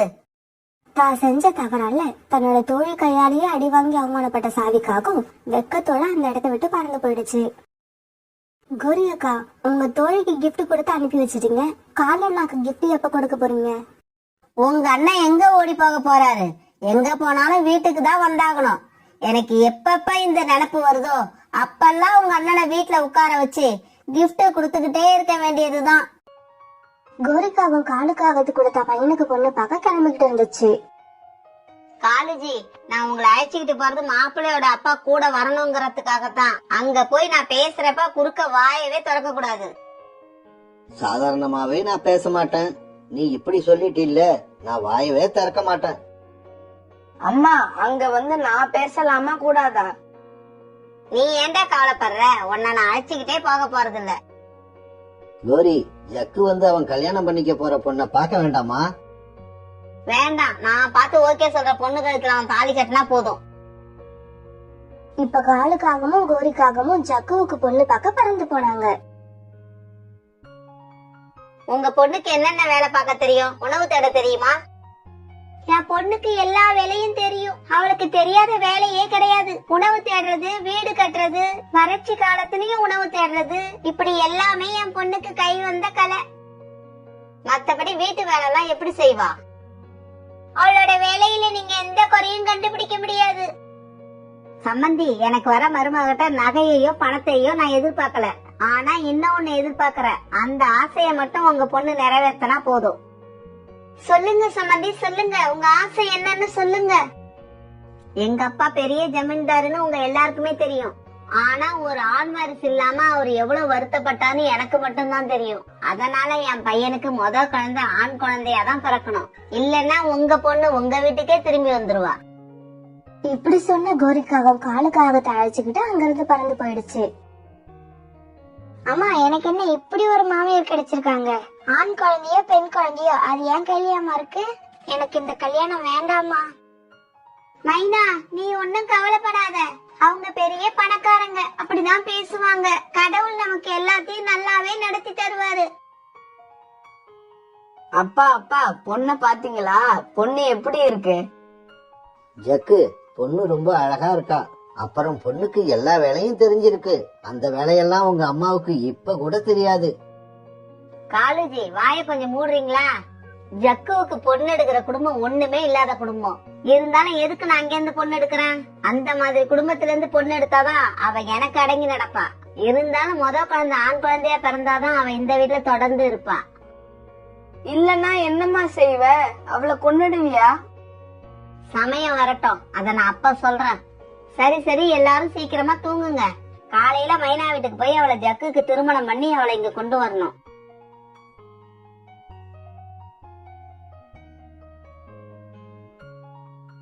மறுநாள் கோரிக்காகவும் காலுக்காகவும் ஜக்குவை அழைச்சுக்கிட்டு மைனா வீட்டுக்கு போனாங்க. மைனாவை தான் பையன் ஜக்குவுக்கு கல்யாணம் பண்ணி வீட்டுக்கு அழைச்சுக்கிட்டு வந்த கோரி மருமக கிட்ட இப்படி சொல்லுச்சு. மைனா, இன்னைக்கு நீ புது பொண்ணு, அதனால நீ உணவு தேட இன்னைக்கு போக வேண்டாம், நாளையில இருந்து போகலாம். நாளையில இருந்து உணவு தேட நான் போகணுமா? ஏன் அத்தை? மாமா இருக்காரு, என் கணவர் இருக்காரு, அவங்க போக மாட்டாங்களா? என்னது? காலேஜியும் ஜக்குவும் உனக்கு உணவு தேடி கொண்டு வந்து கொடுப்பாங்க? மகாராணி நீங்க வீட்ல உட்கார்ந்து சாப்பிடுவீங்களோ? இன்னொரு தடவை என் மகன் ஜக்கு உணவு தேடி உனக்கு கொண்டு வரணும்னு சொன்ன வாயை கீச்சிடுவேன். கோவப்படாதீங்க அத்தை. எங்க வீட்ல எல்லாம் எங்க அப்பா தான் உணவு தேட போவாரு, அதனாலதான் அப்படி கேட்டேன். அம்மா, மைனா என்னோட மனைவி. அவளுக்கு போய் நான் உணவு தேடி எடுத்துக்கிட்டு வந்தா என்னம்மா தப்பு? தப்பு இல்லடா ஜக்கு, தப்பே இல்ல. உனக்கு நான் கல்யாணம் பண்ணி வச்சேன் பாரு, அதுதான் தப்பு. மைனா இயல்பாவே ரொம்ப நல்ல குணமுடையது. கோரிக்காக அது மேல என்னதான் வெறுப்ப காட்டினாலும் தன்னோட மாமியார் மேல அது ரொம்ப அன்பாதான் இருந்தது. அத்தை, இந்த பழங்களை எல்லாம் சாப்பிடுங்க. நான் உங்களுக்காகவே இதெல்லாம் தேடி கண்டுபிடிச்சு கொண்டு வந்தேன். என்ன பேசுற நீ? நீ சொல்றத பார்த்தா என்னவோ இதுக்கு முன்னாடி நாங்க இதெல்லாம் சாப்பிட்டதே இல்லங்கிற மாதிரி இருக்கு. உண்மைதான் கோரி, இந்த மாதிரி சுவையான பழங்களை பார்த்து ரொம்ப நாள் ஆகுதுதான். காலேஜி வாயை மூடிக்கிட்டு சாப்பிடுங்க. கோரிக்கு மருமகளை பாராட்ட மனசே வராது. மைனா என்ன செஞ்சாலும் அதுல ஒரு குறைய கண்டுபிடிச்சுக்கிட்டே இருக்கும். என்ன ஆரஞ்சு பழம் இது? ஒரே புளிப்பு, நல்லாவே இல்ல. என்ன கோரி, புளிப்புன்னு சொல்ற, ஆனா கொஞ்ச நேரத்துல 2 ஆரஞ்சு பழத்தை உள்ள தள்ளிட்ட. காலேஜி நீங்க சாப்பிடுறீங்களா இல்ல நான் எவ்வளவு சாப்பிடறேன்னு எண்ணிக்கிட்டு இருக்கீங்களா? இப்படியே சில நாட்கள் நகர்ந்துச்சு. இப்ப கோரிக்காகத்தோட மருமக மைனா முட்டையிட்டு 3 நாள் ஆகியிருந்துச்சு. முட்டைய பார்த்த காலு, மைனா, ஜக்கு இவங்க 3 பேரும் ரொம்ப சந்தோஷப்பட கோரி மட்டும் எதை பத்தியும் யோசிச்சுக்கிட்டே இருந்துச்சு. என் மருமகளுக்கு ஆண் குழந்தை பிறந்தா மட்டும்தான் எனக்கு சந்தோஷம். இந்த முட்டையை எடுத்துட்டு போய் ஸ்கேன் பண்ணி பார்த்தாதான் இது என்ன குழந்தைன்னு நாம கண்டுபிடிக்கலாம். இந்த உண்மையை சொன்னா மைனாவும் ஜக்குவும் முட்டையை கொடுக்க மாட்டாங்க. இப்ப என்ன சொல்லி இவங்க கிட்ட இருந்து முட்டையை வாங்கிட்டு போறது? கோரி, மைனா முட்டையிட்டதுல இருந்து நாங்கெல்லாம் ரொம்ப சந்தோஷமா இருப்போம். ஆனா நீ மட்டும் ஏதோ யோசனையாவே இருக்க. நீங்க வேற. மைனா முட்டையிட்டதுக்கு அப்புறம் தான் நான் சந்தோஷமாவே இருக்கேன். அப்புறம் இந்த முட்டையை ஒரு தடவை ஸ்கேன் பண்ணி பாத்துட்டேன்னா இன்னும் சந்தோஷமா இருப்பேன். அத்தை, என் முட்டையை நான் கொடுக்க மாட்டேன். ஒருவேளை இந்த முட்டையில பெண் குழந்தை இருந்தா நீங்க இந்த முட்டையை அழிச்சிருவீங்க. அத்தை ப்ளீஸ், ஸ்கேன் பண்ண வேண்டாம். எந்த குழந்தை பிறந்தாலும் நம்ம அதை சந்தோஷமா ஏத்துப்போம். மண்டு மண்டு, நீ நினைக்கிற மாதிரி இல்லடி. நான் அவன் முட்டையை எடுத்துட்டு போய் ஆனா பொண்ணான்னு ஸ்கேன் பண்ணி பார்க்க போறது இல்ல. வேற எதுக்குமா கேக்குற? ஜக்கு, என் ஃப்ரெண்டோட மருமகளுக்கு போன வாரம் குழந்தை பிறந்தது. பாவம், அந்த குழந்தைக்கு ரெக்கையில வளர்ச்சியே இல்ல. டாக்டர்ஸ் இனிமே அந்த குழந்தைக்கு ரெக்கை வளரவே வளராதுன்னு சொல்லிட்டாங்க. அத்தை, இப்ப அந்த குழந்தை எப்படி இருக்கு? எப்படி இருக்கும்? அங்கேயும் எங்கேயும் தத்தி தத்தி போயிட்டு இருக்கு. அத பார்த்து அவங்க அம்மாவும் அப்பாவும் தினமும் அழுதுகிட்டு இருக்காங்க. அந்த குழந்தை முட்டையில இருக்கும் போதே ஸ்கேன் பண்ணியிருந்தா டாக்டர் அந்த குறைய கண்டுபிடிச்சு அதுக்கு தக்க மருந்து கொடுத்து ரெக்கைய வளர வச்சிருப்பாங்க. இதையெல்லாம் எனக்கு பருந்து டாக்டர் தான் சொன்னாங்க. அதனாலதான் நான் மைனா முட்டையை எடுத்துட்டு போய் ஸ்கேன் பண்ணி பார்க்கலாம்னு ஆசைப்படுறேன். கோரியோட பேச்சு உண்மை மாதிரியே இருந்ததால காலு, மைனா, ஜக்கு இவங்க 3 பேருமே அதை நம்பிட்டாங்க. கோரி, அப்ப உனக்கு பெண் குழந்தை பிறந்தாலும் சந்தோஷம் தானா? மனதார ஏத்துப்பியா? அதை அழிக்கணும்னு நினைக்க மாட்டிய? கண்டிப்பா மைனாவுக்கு இப்ப எந்த குழந்தை பிறந்தாலும் நான் ஏத்துப்பேன். ஆனா குழந்தை எந்த குறையும் இல்லாம இருந்தா அதுவே எனக்கு போதும். இதை கேட்ட ஜக்குவும் மைனாவும் ரொம்ப சந்தோஷப்பட்டாங்க. அம்மா, இப்ப நீங்க எங்களோட முட்டையை தாராளமா எடுத்துக்கிட்டு போலாம். எடுத்துக்கிட்டு போய் ஸ்கேன் பண்ணி குழந்தையோட வளர்ச்சி எப்படி இருக்குன்னு தெரிஞ்சுக்கிட்டு வாங்க. மைனா, உனக்கும் சம்பந்தம் தானே? தாராளமா அத்தை என் முட்டையை எடுத்துக்கிட்டு போகட்டும். அப்படியே அத்தை கூட நானும் போயிட்டு வரேன். மைனா, நீ முட்டையிட்டு 2 நாள் தான் ஆகுது. உனக்கு உடம்பெல்லாம் ரொம்ப டயர்டா இருக்கும். அதனால நீ சாப்பிட்டுட்டு நல்லா ரெஸ்ட் எடு. அத்தையே தனியா போயிட்டு வந்துடுறேன். இப்படி சொன்ன கோரி முட்டையை எடுத்துக்கிட்டு டாக்டர் கிட்ட பறந்து போச்சு. கோரி, முட்டையை எடுத்துட்டு வந்திருக்க, எதுக்காக? டாக்டர், இந்த முட்டைய ஸ்கேன் பண்ணி பார்க்கணும். இந்த முட்டை யாருது? அவங்களே அழைச்சிட்டு வாங்க, அப்பதான் ஸ்கேன் பண்ண முடியும். டாக்டர், இது என் மருமக இட்ட முட்டை தான். அவளுக்கு டயர்டா இருக்குன்னு படுத்திருக்கா, அதனால நான் எடுத்துட்டு வந்தேன். அப்படியா? சரி சரி. கருவோட வளர்ச்சி எப்படி இருக்குன்னு மட்டும்தான் என்னால சொல்ல முடியும். அது ஆனா பண்ணான்னு சொல்லக்கூடாதுன்னு காட்டு அரசாங்கம் எங்களுக்கு உத்தரவு போட்டிருக்கு. டாக்டர், எந்த குழந்தை பிறந்தாலும் நாங்க ஏத்துக்கதான் போறோம். நீங்க கருவோட வளர்ச்சி எப்படி இருக்குன்னு மட்டும் சொல்லுங்க, எங்களுக்கு அதுவே போதும். இப்ப டாக்டர் முட்டைய நல்லா ஸ்கேன் பண்ணி பாக்குது. கோரி, வளர்ச்சி எல்லாம் நல்லாவே இருக்கு, எந்த பிரச்சனையும் இல்ல. பேபி நல்ல ஆரோக்கியமா இருக்கு. இது போதும் டாக்டர், நான் இததான் எதிர்பார்த்தேன். எனக்கு இப்ப ரொம்ப சந்தோஷமா இருக்கு. ஓகே கோரி, பீஸ கொடுத்துட்டு நீங்க கிளம்பலாம். டாக்டர் இப்படி சொல்ல கோரி பீஸ கொடுத்துச்சு. டாக்டர், ஒரு சின்ன ரெக்வெஸ்ட். என்ன ரெக்வெஸ்ட்? எந்த குழந்தை பிறந்தாலும் எனக்கு சந்தோஷம் தான், நான் ஏற்கனவே சொல்லிட்டேன். இருந்தாலும் பிறக்க போறது எங்க குடும்பத்தோட ராஜாவா இல்ல ராணியான்னு சொன்னீங்கன்னா அதுக்கு என்ன பேர் வைக்கிறது, வருங்காலத்துல அதுக்கு என்னென்ன ஏற்பாடு பண்றது, இதையெல்லாம் முடிவு பண்ண எங்களுக்கு ரொம்ப ஈஸியா இருக்கும். கோரி, நான் தான் ஆரம்பத்துல சொன்னேன்ல, ஆனா பெண்ணான்னு நான் சொல்லி அது வெளியில தெரிஞ்சா எனக்கு ரொம்ப பெரிய பிரச்சனை ஆயிடும். டாக்டர் ப்ளீஸ் நீங்க சொல்லுங்க, நான் எங்க வீட்ல உள்ளவங்க கிட்ட கூட சொல்ல மாட்டேன். என்ன கோரி இப்படி கெஞ்சறீங்க? சரி, உங்க வீட்டுக்கு ராணி தான் வரப்போறா, அவளை வரவேற்க எல்லா ஏற்பாடும் பண்ணுங்க. கோரி இப்படி சொல்லி முட்டையை எடுத்துக்கிட்டு போனதுக்கு அப்புறம் ஜக்கு மைனா கிட்ட இப்படி சொன்னான். மைனா, அம்மா போய் ஸ்கேன் பண்ணிட்டு வர்றதுக்குள்ள நான் நகரத்துக்கு போய் ஸ்வீட் வாங்கிட்டு வந்துடுறேன். குழந்தை பிறந்த உடனே எல்லாருக்கும் கொடுக்கணும்ல. ஆமாங்க, இன்னும் 2-3 நாள் எப்படியே குழந்தை பிறந்துரும். அப்படியே குழந்தைக்கு போட ஸ்வெட்டரும் மங்கி கேப்பும் வாங்கிட்டு வாங்க, குளிர்காலம் வேற ஆரம்பிச்சிடுச்சு. நல்ல வேலை ஞாபகப்படுத்தின, கண்டிப்பா வாங்கிட்டு வந்துடுறேன். இப்படி சொன்ன ஜக்கு சந்தோஷமா பறந்து நகரத்துக்கு போனான்.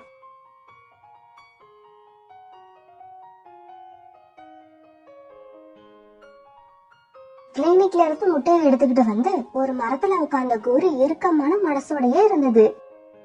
இந்த முட்டைய வீட்டுல இருந்து எடுத்துட்டு வர்றதுக்கும் இதுல இருக்கிறது ஆனா பொண்ணான்னு கேட்டு தெரிஞ்சுக்கவும் எவ்வளவு போய் சொன்னேன், எப்படி எல்லாம் கஷ்டப்பட்டேன். கடைசியில என்னடானா என்ன அவமானப்படுத்துறதுக்காக இதுக்குள்ள ஒரு பெண் குழந்தை இருக்கு, இது எனக்கு தேவையே இல்ல.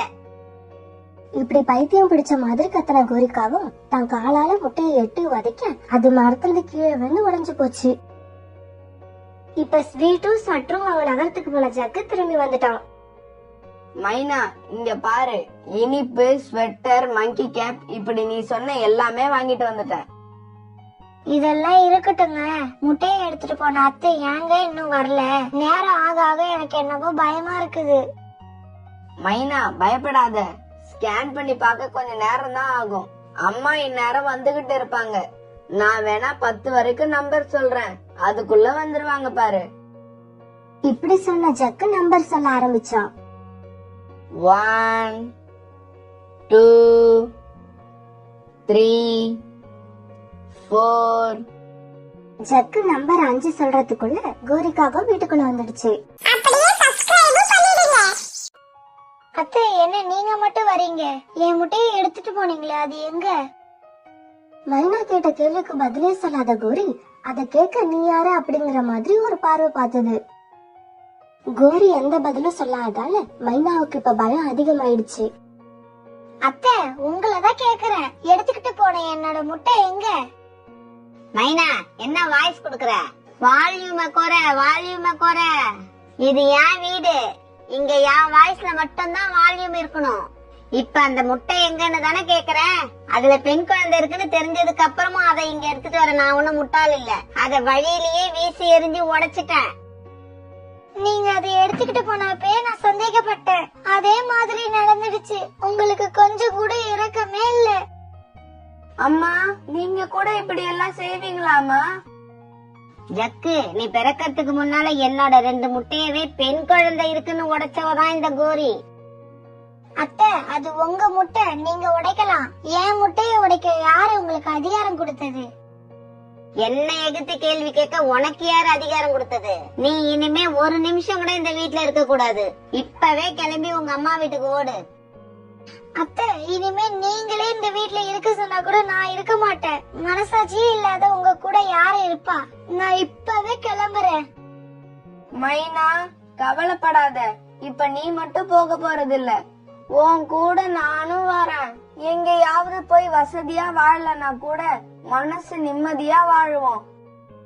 மைனா, உன்னை என்னமோ நான் சாதாரணமா நினைச்சிட்டேன். வந்து கொஞ்ச நாள்லயே என் பையனுக்கு உன் பின்னால கிளம்புற அளவுக்கு மந்திரம் ஓதிருக்கியே, நீ என்னை விட பெரிய கில்லாடிடி. கோரி இப்படி சொல்ல அத காதுலயே வாங்காம ஜக்குவும் மைனாவும் வீட்டை விட்டு பறந்து போனாங்க. மைனா பின்னால தான் பையன் ஜக்கு போனது கோரிக்கு பெரிய அதிர்ச்சியா இருந்தது. ஜக்கு அவன் பின்னால போகாதுன்னு கோரி சொல்ல நினைச்சாலும் அது மனசுல தாண்டாங்கிற ஈகோவால எதுவுமே பேசாம நின்னுகிட்டு இருந்துச்சு. ஜக்குவும் மைனாவும் வீட்டை விட்டு போன கொஞ்ச நேரத்துக்கு அப்புறம் காலுக்காக தன்னோட வீட்டுக்கு வந்துச்சு. கோரி, ஜக்குவும் மைனாவும் எங்க? நமக்கு வந்த மருமக நம்ம மகனை மந்திரம் ஓதி வீட்டை விட்டே இழுத்துக்கிட்டு போயிட்டா. அவங்க வீட்டை விட்டு போற அளவுக்கு என்னதான் நடந்தது? முட்டையில பெண் குழந்தை இருக்குன்னு தெரிஞ்சுக்கிட்டு அதை நான் உடைச்சேன் பாருங்க. அதை நம்ம மருமகளால தாங்க முடியலையா. நம்ம பையனையும் கூட இழுத்துக்கிட்டு வீட்டை விட்டு கிளம்பிட்டா. கோரி, நீ என்னதான் சொன்னாலும் அவங்க முட்டைய நீ உடைச்சது தப்புதான். இப்ப பாரு, ஜக்கு இந்த வீட்டுல இல்ல. ஜக்கு இல்லாத வீட்டை என்னால நினைச்சு கூட பார்க்க முடியல. அட என்னங்க நீங்க, ஜக்குவும் இப்படி அவன் பின்னால போவான்னு நான் நினைக்கவே இல்லைங்க. அவனும் இப்படி போவான்னு எனக்கு தெரிஞ்சிருந்ததுன்னா முட்டைய உடைச்சிருக்க மாட்டியா? இல்லங்க, அவனுக்கு கல்யாணமே பண்ணி இருக்க மாட்டான். வீட்டை விட்டு வெளியில போன ஜக்குவும் மைனாவும் ஒரு மரத்துல போய் உட்கார்ந்தாங்க. ஜக்கு, எந்த அம்மாவும் செய்யக்கூடாத காரியத்தை என் அத்தை செஞ்சுட்டாங்க. அவங்களை இப்பன்னு இல்ல, எப்பவுமே நான் மன்னிக்க மாட்டேன். மைனா, அழாத மைனா. நான் இது வரைக்கும் எங்க அம்மாவை எதிர்த்து கூட பேசினதே இல்ல. ஆனா இன்னைக்கு உனக்காக வீட்டை விட்டே வெளியில வந்துட்டேன். ஏன்னா எங்க அம்மா செஞ்சது தப்புன்னு எனக்கும் மனசுல படுது. ஜக்கு, நீங்க மட்டும் என் கூட வரலனா நான் ரொம்பவே கஷ்டப்பட்டிருப்பேன். எங்கேயாவது விழுந்து செத்து போயிருப்பேன். மைனா, இப்ப ஏன் இப்படி எல்லாம் பேசுற? வீட்டை விட்டு வந்துட்டோம். இப்ப நாம தங்கறதுக்கு நமக்குன்னு ஒரு வீட்டை கட்டுவோம். அந்த வீட்டுல நாம 2 பேரு தான் தங்க போறோம். கடவுள் உனக்கு மறுபடி அம்மாவாக சந்தர்ப்பம் கொடுப்பாரு. ஆனா அப்ப பிறக்க போற குழந்தை ஆனா பெண்ணான்னு நம்ம 2 பேருமே கவலைப்பட போறது இல்ல. எந்த குழந்தையா இருந்தாலும் சந்தோஷமா ஏத்துக்க போறோம். ஜக்கு இப்படி சொன்னதுக்கு அப்புறம் தான் மைனா கண்ணுல இருந்து வர தண்ணி நின்னுது. ஜக்கு, நீங்க பேசினது கேட்கும் போது எனக்கு சந்தோஷமா இருக்கு. வாங்க, தேவையான பொருட்களை கொண்டு வந்து வீடு கட்ட ஆரம்பிப்போம். இப்ப எல்லா பொருட்களையும் கொண்டு வந்த ஜக்குவும் மைனாவும் அழகான சின்ன வீட்டை கட்டி முடிச்சாங்க. மைனா, நடந்ததெல்லாம் எனக்கு என்னவோ கனவு மாதிரி இருக்கு. இது முழுக்க முழுக்க நம்ம வீடு. இத என்னால நம்பவே முடியல. இப்படி சந்தோஷமா பேசிக்கிட்டே ஜக்குவும் மைனாவும் தூங்க போனாங்க.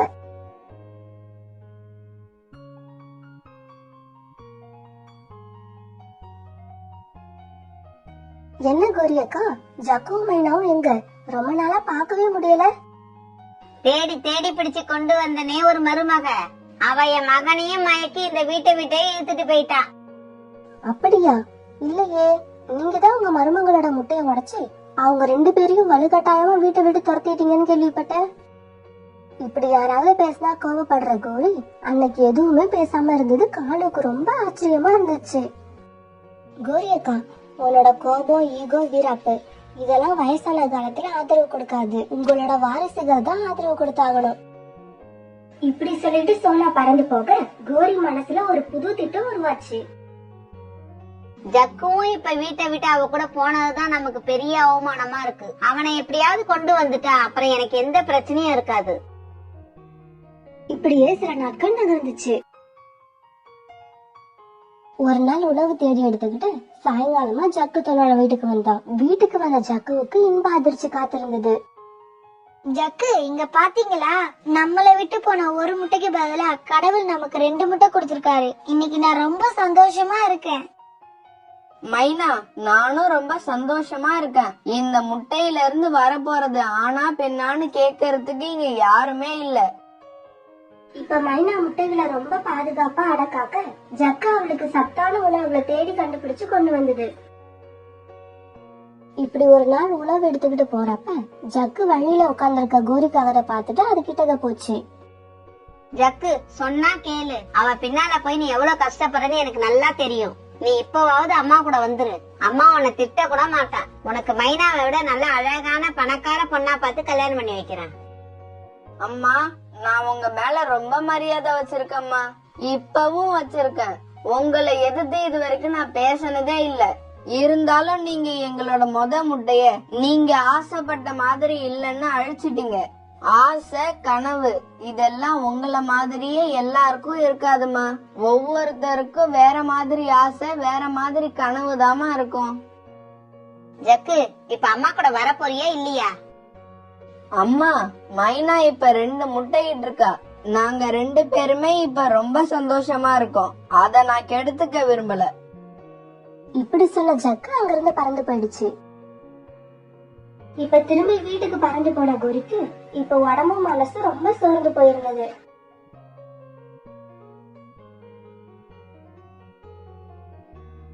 காலங்கள் ரொம்ப வேகமா ஓட ஆரம்பிச்சது.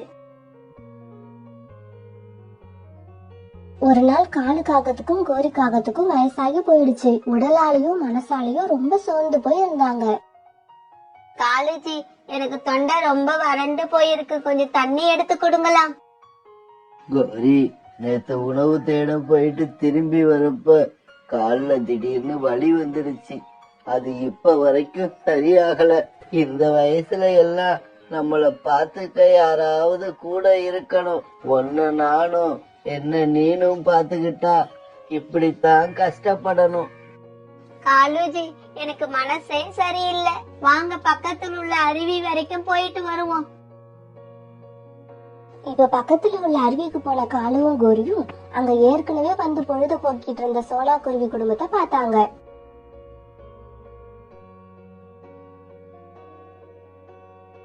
காலுஜி, அந்த 2 சின்ன குழந்தைங்களும் யாரு? சோனா குருவியோட பேத்திங்களா அவங்க? ஆமா ஆமா, சோனா குருவியோட பேத்திங்க தான் அவங்க. சோனா குருவிக்கு 2 பேத்திங்க. ஆனா சோனா அதுக்காக மருமகளை வீட்டை விட்டு விரட்டல. இப்ப சந்தோஷமா இருக்கு. இத கேட்டுக்கிட்டு கோரிக்காக மௌனமா அழுதுகிட்டே இருந்துச்சு. மைனாவோட 2 பெண் குழந்தைங்களும் அன்னைக்கு ஸ்கூல் விட்டு வந்தாங்க. அம்மா அம்மா, எங்களுக்கு ஆஃபலி லீவ் விட்டாச்சு. ஆமாமா, இன்னும் 10 நாள் நாங்க வீட்ல தான் இருப்போம். இந்த சமயத்துல வெளியில போயிருந்த ஜக்கும் திரும்பி வந்துச்சு. ஹாய், அப்பா வந்துட்டாங்க, அப்பா வந்துட்டாங்க. பசங்களா, இப்படி வந்து இந்த ஸ்நாக்ஸ் சாப்பிடுங்க. அப்பா வேலைக்கு போயிட்டு இப்பதான் வந்திருக்காங்க, அவங்கள தொல்லை பண்ணாதீங்க. மைனாவோட பெண் குழந்தைகள் 2 இப்ப வந்து ஸ்நாக்ஸ் சாப்பிட ஜக்கு மெதுவா பேச ஆரம்பிச்சது. மைனா, நேத்து அம்மா வீட்ல வழுக்கி கீழே விழுந்துட்டாங்களாம். ஷோல்டர்ல அடிபட்டிருக்கான். யார் சொன்னது உங்களுக்கு? கிளி அக்காவை பார்த்தேன், அவங்க தான் இத சொன்னாங்க. ஏங்க, நீங்க ஒரு தடவை போய் அத்தையும் மாமாவையும் பார்த்துட்டு வந்ததா என்ன? அம்மா நம்ம மேல கண்டிப்பா கோவமா தான் இருப்பாங்க. நான் போனா முகம் கொடுத்து கூட பேச மாட்டாங்க. அம்மா அம்மா, யார பத்தி பேசிட்டு இருக்கீங்க? உங்க தாத்தாவையும் பாட்டியும் பத்தி தான் பேசிட்டு இருக்கோம். அம்மா அம்மா, எங்களுக்கு தாத்தாவும் பாட்டியும் இருக்காங்களா? ஓ, தாத்தா பாட்டி 2 பேருமே இருக்காங்க. அம்மா அம்மா, வாங்கம்மா, தாத்தாவையும் பாட்டியும் போய் பார்த்துட்டு வருவோம். பசங்களா, என்னையும் அம்மாவையும் பார்த்தா பாட்டி திட்டுவாங்க. அதனால நீங்க 2 பேரும் மட்டும் போயிட்டு வாங்க. எங்களுக்கு ரொம்ப தாகமா இருக்கு, குடிக்க கொஞ்சம் தண்ணி கொடுங்கன்னு கேட்டு கதவு தட்டுங்க. அப்புறம் பாட்டிக்கு ஷோல்டர்ல அடிபட்டு இருக்கா, அதுக்கும் மருந்து போட்டுட்டு வாங்க. சரிம்மா. இப்ப ஜக்குவோட பொண்ணுங்க பிளாக்கி டார்கி 2 பேரும் கால் தாத்தா வீட்டுக்கு போய் கதவை தட்டினாங்க. யாரது? கதவு திறந்துதான் இருக்கு, உள்ள வாங்க. யாரும்மா நீங்க? ரொம்ப அழகா இருக்கீங்களே, யார பார்க்கணும்? பாட்டி, எங்களுக்கு ரொம்ப தாகமா இருக்குது, அதான் தண்ணி கேட்கலாம்னு கதவு தட்டணும். அதோ அங்க தண்ணி இருக்கு, போய் எடுத்து குடிங்க செல்லுங்களா. ஆனா பிளாக்கியும் டார்கியும் தண்ணி குடிக்காம வீட்டை நல்லா சுத்தி பார்த்துட்டு பாட்டி கிட்ட வந்தாங்க. பாட்டி, என்ன உங்களுக்கு காயமா இருக்கு? நேத்து பாட்டி தடுமாறி கீழே விழுந்துட்டேன், அதனாலதான் இந்த இடம் காயமாயிடுச்சு. பாட்டி பாட்டி, நீங்க இப்படியே கொஞ்ச நேரம் இருங்க, நாங்க உங்களுக்கு மருந்து போட்டு விடுறோம். இப்படி சொன்ன பிளாக்கியும் டார்கியும் பாட்டிக்கு மருந்து போட்டு விட்டாங்க. பசங்களா, உங்களை இந்த காட்டுல நான் பார்த்ததே இல்லையே. நீங்க எங்கேந்து வரீங்க? உங்க அம்மா அப்பா யாரு? அப்பாவும் அம்மாவும் பேரை சொல்லக்கூடாதுன்னு வரக்கூடாதுன்னு சொல்லிருக்காங்க. சொன்னா நீங்க அவங்கள திட்டுவீங்களா? என் செல்லங்களா, பாட்டி திட்ட மாட்டேன். சொல்லுங்க, யாரு உங்க அப்பா அம்மா? எங்க அப்பா பேரு ஜக்கு, எங்க அம்மா பேரு மைனா, எங்க தாத்தா பாட்டி பேரு காலு கோரி. இதை கேட்ட காலு கோரி 2 பேரும் ஆளுக்கு ஒரு பேத்திய அழைச்சுக்கிட்டாங்க. சரி பாட்டி, எங்களை விடுங்க, நாங்க போய் எங்க அப்பா அம்மாவை அழைச்சிட்டு வரோம். செல்லங்களா, நீங்க போய் தான் உங்க அப்பா அம்மாவை அழைச்சிட்டு வரணும்னு அவசியம் இல்ல. நீங்க 2 பேரும் வீட்டுக்கு போகாம இங்கேயே இருங்க, அவங்க தன்னால வருவாங்க. கோரியோட மாஸ்டர் மைண்ட் போட்ட பிளான் படி பசங்க 2 பேரும் காலு வீட்லயே இருக்க ஜக்குவும் மைனாவும் அவங்கள தேடிக்கிட்டு காலு வீட்டுக்கே வந்துட்டாங்க. இப்படி வந்த 2 பேரும் காலு கோரியோட காலை தொட்டு கும்பிட காலுவும் கோரியும் அவங்கள நெஞ்சோட அணைச்சுக்கிட்டாங்க.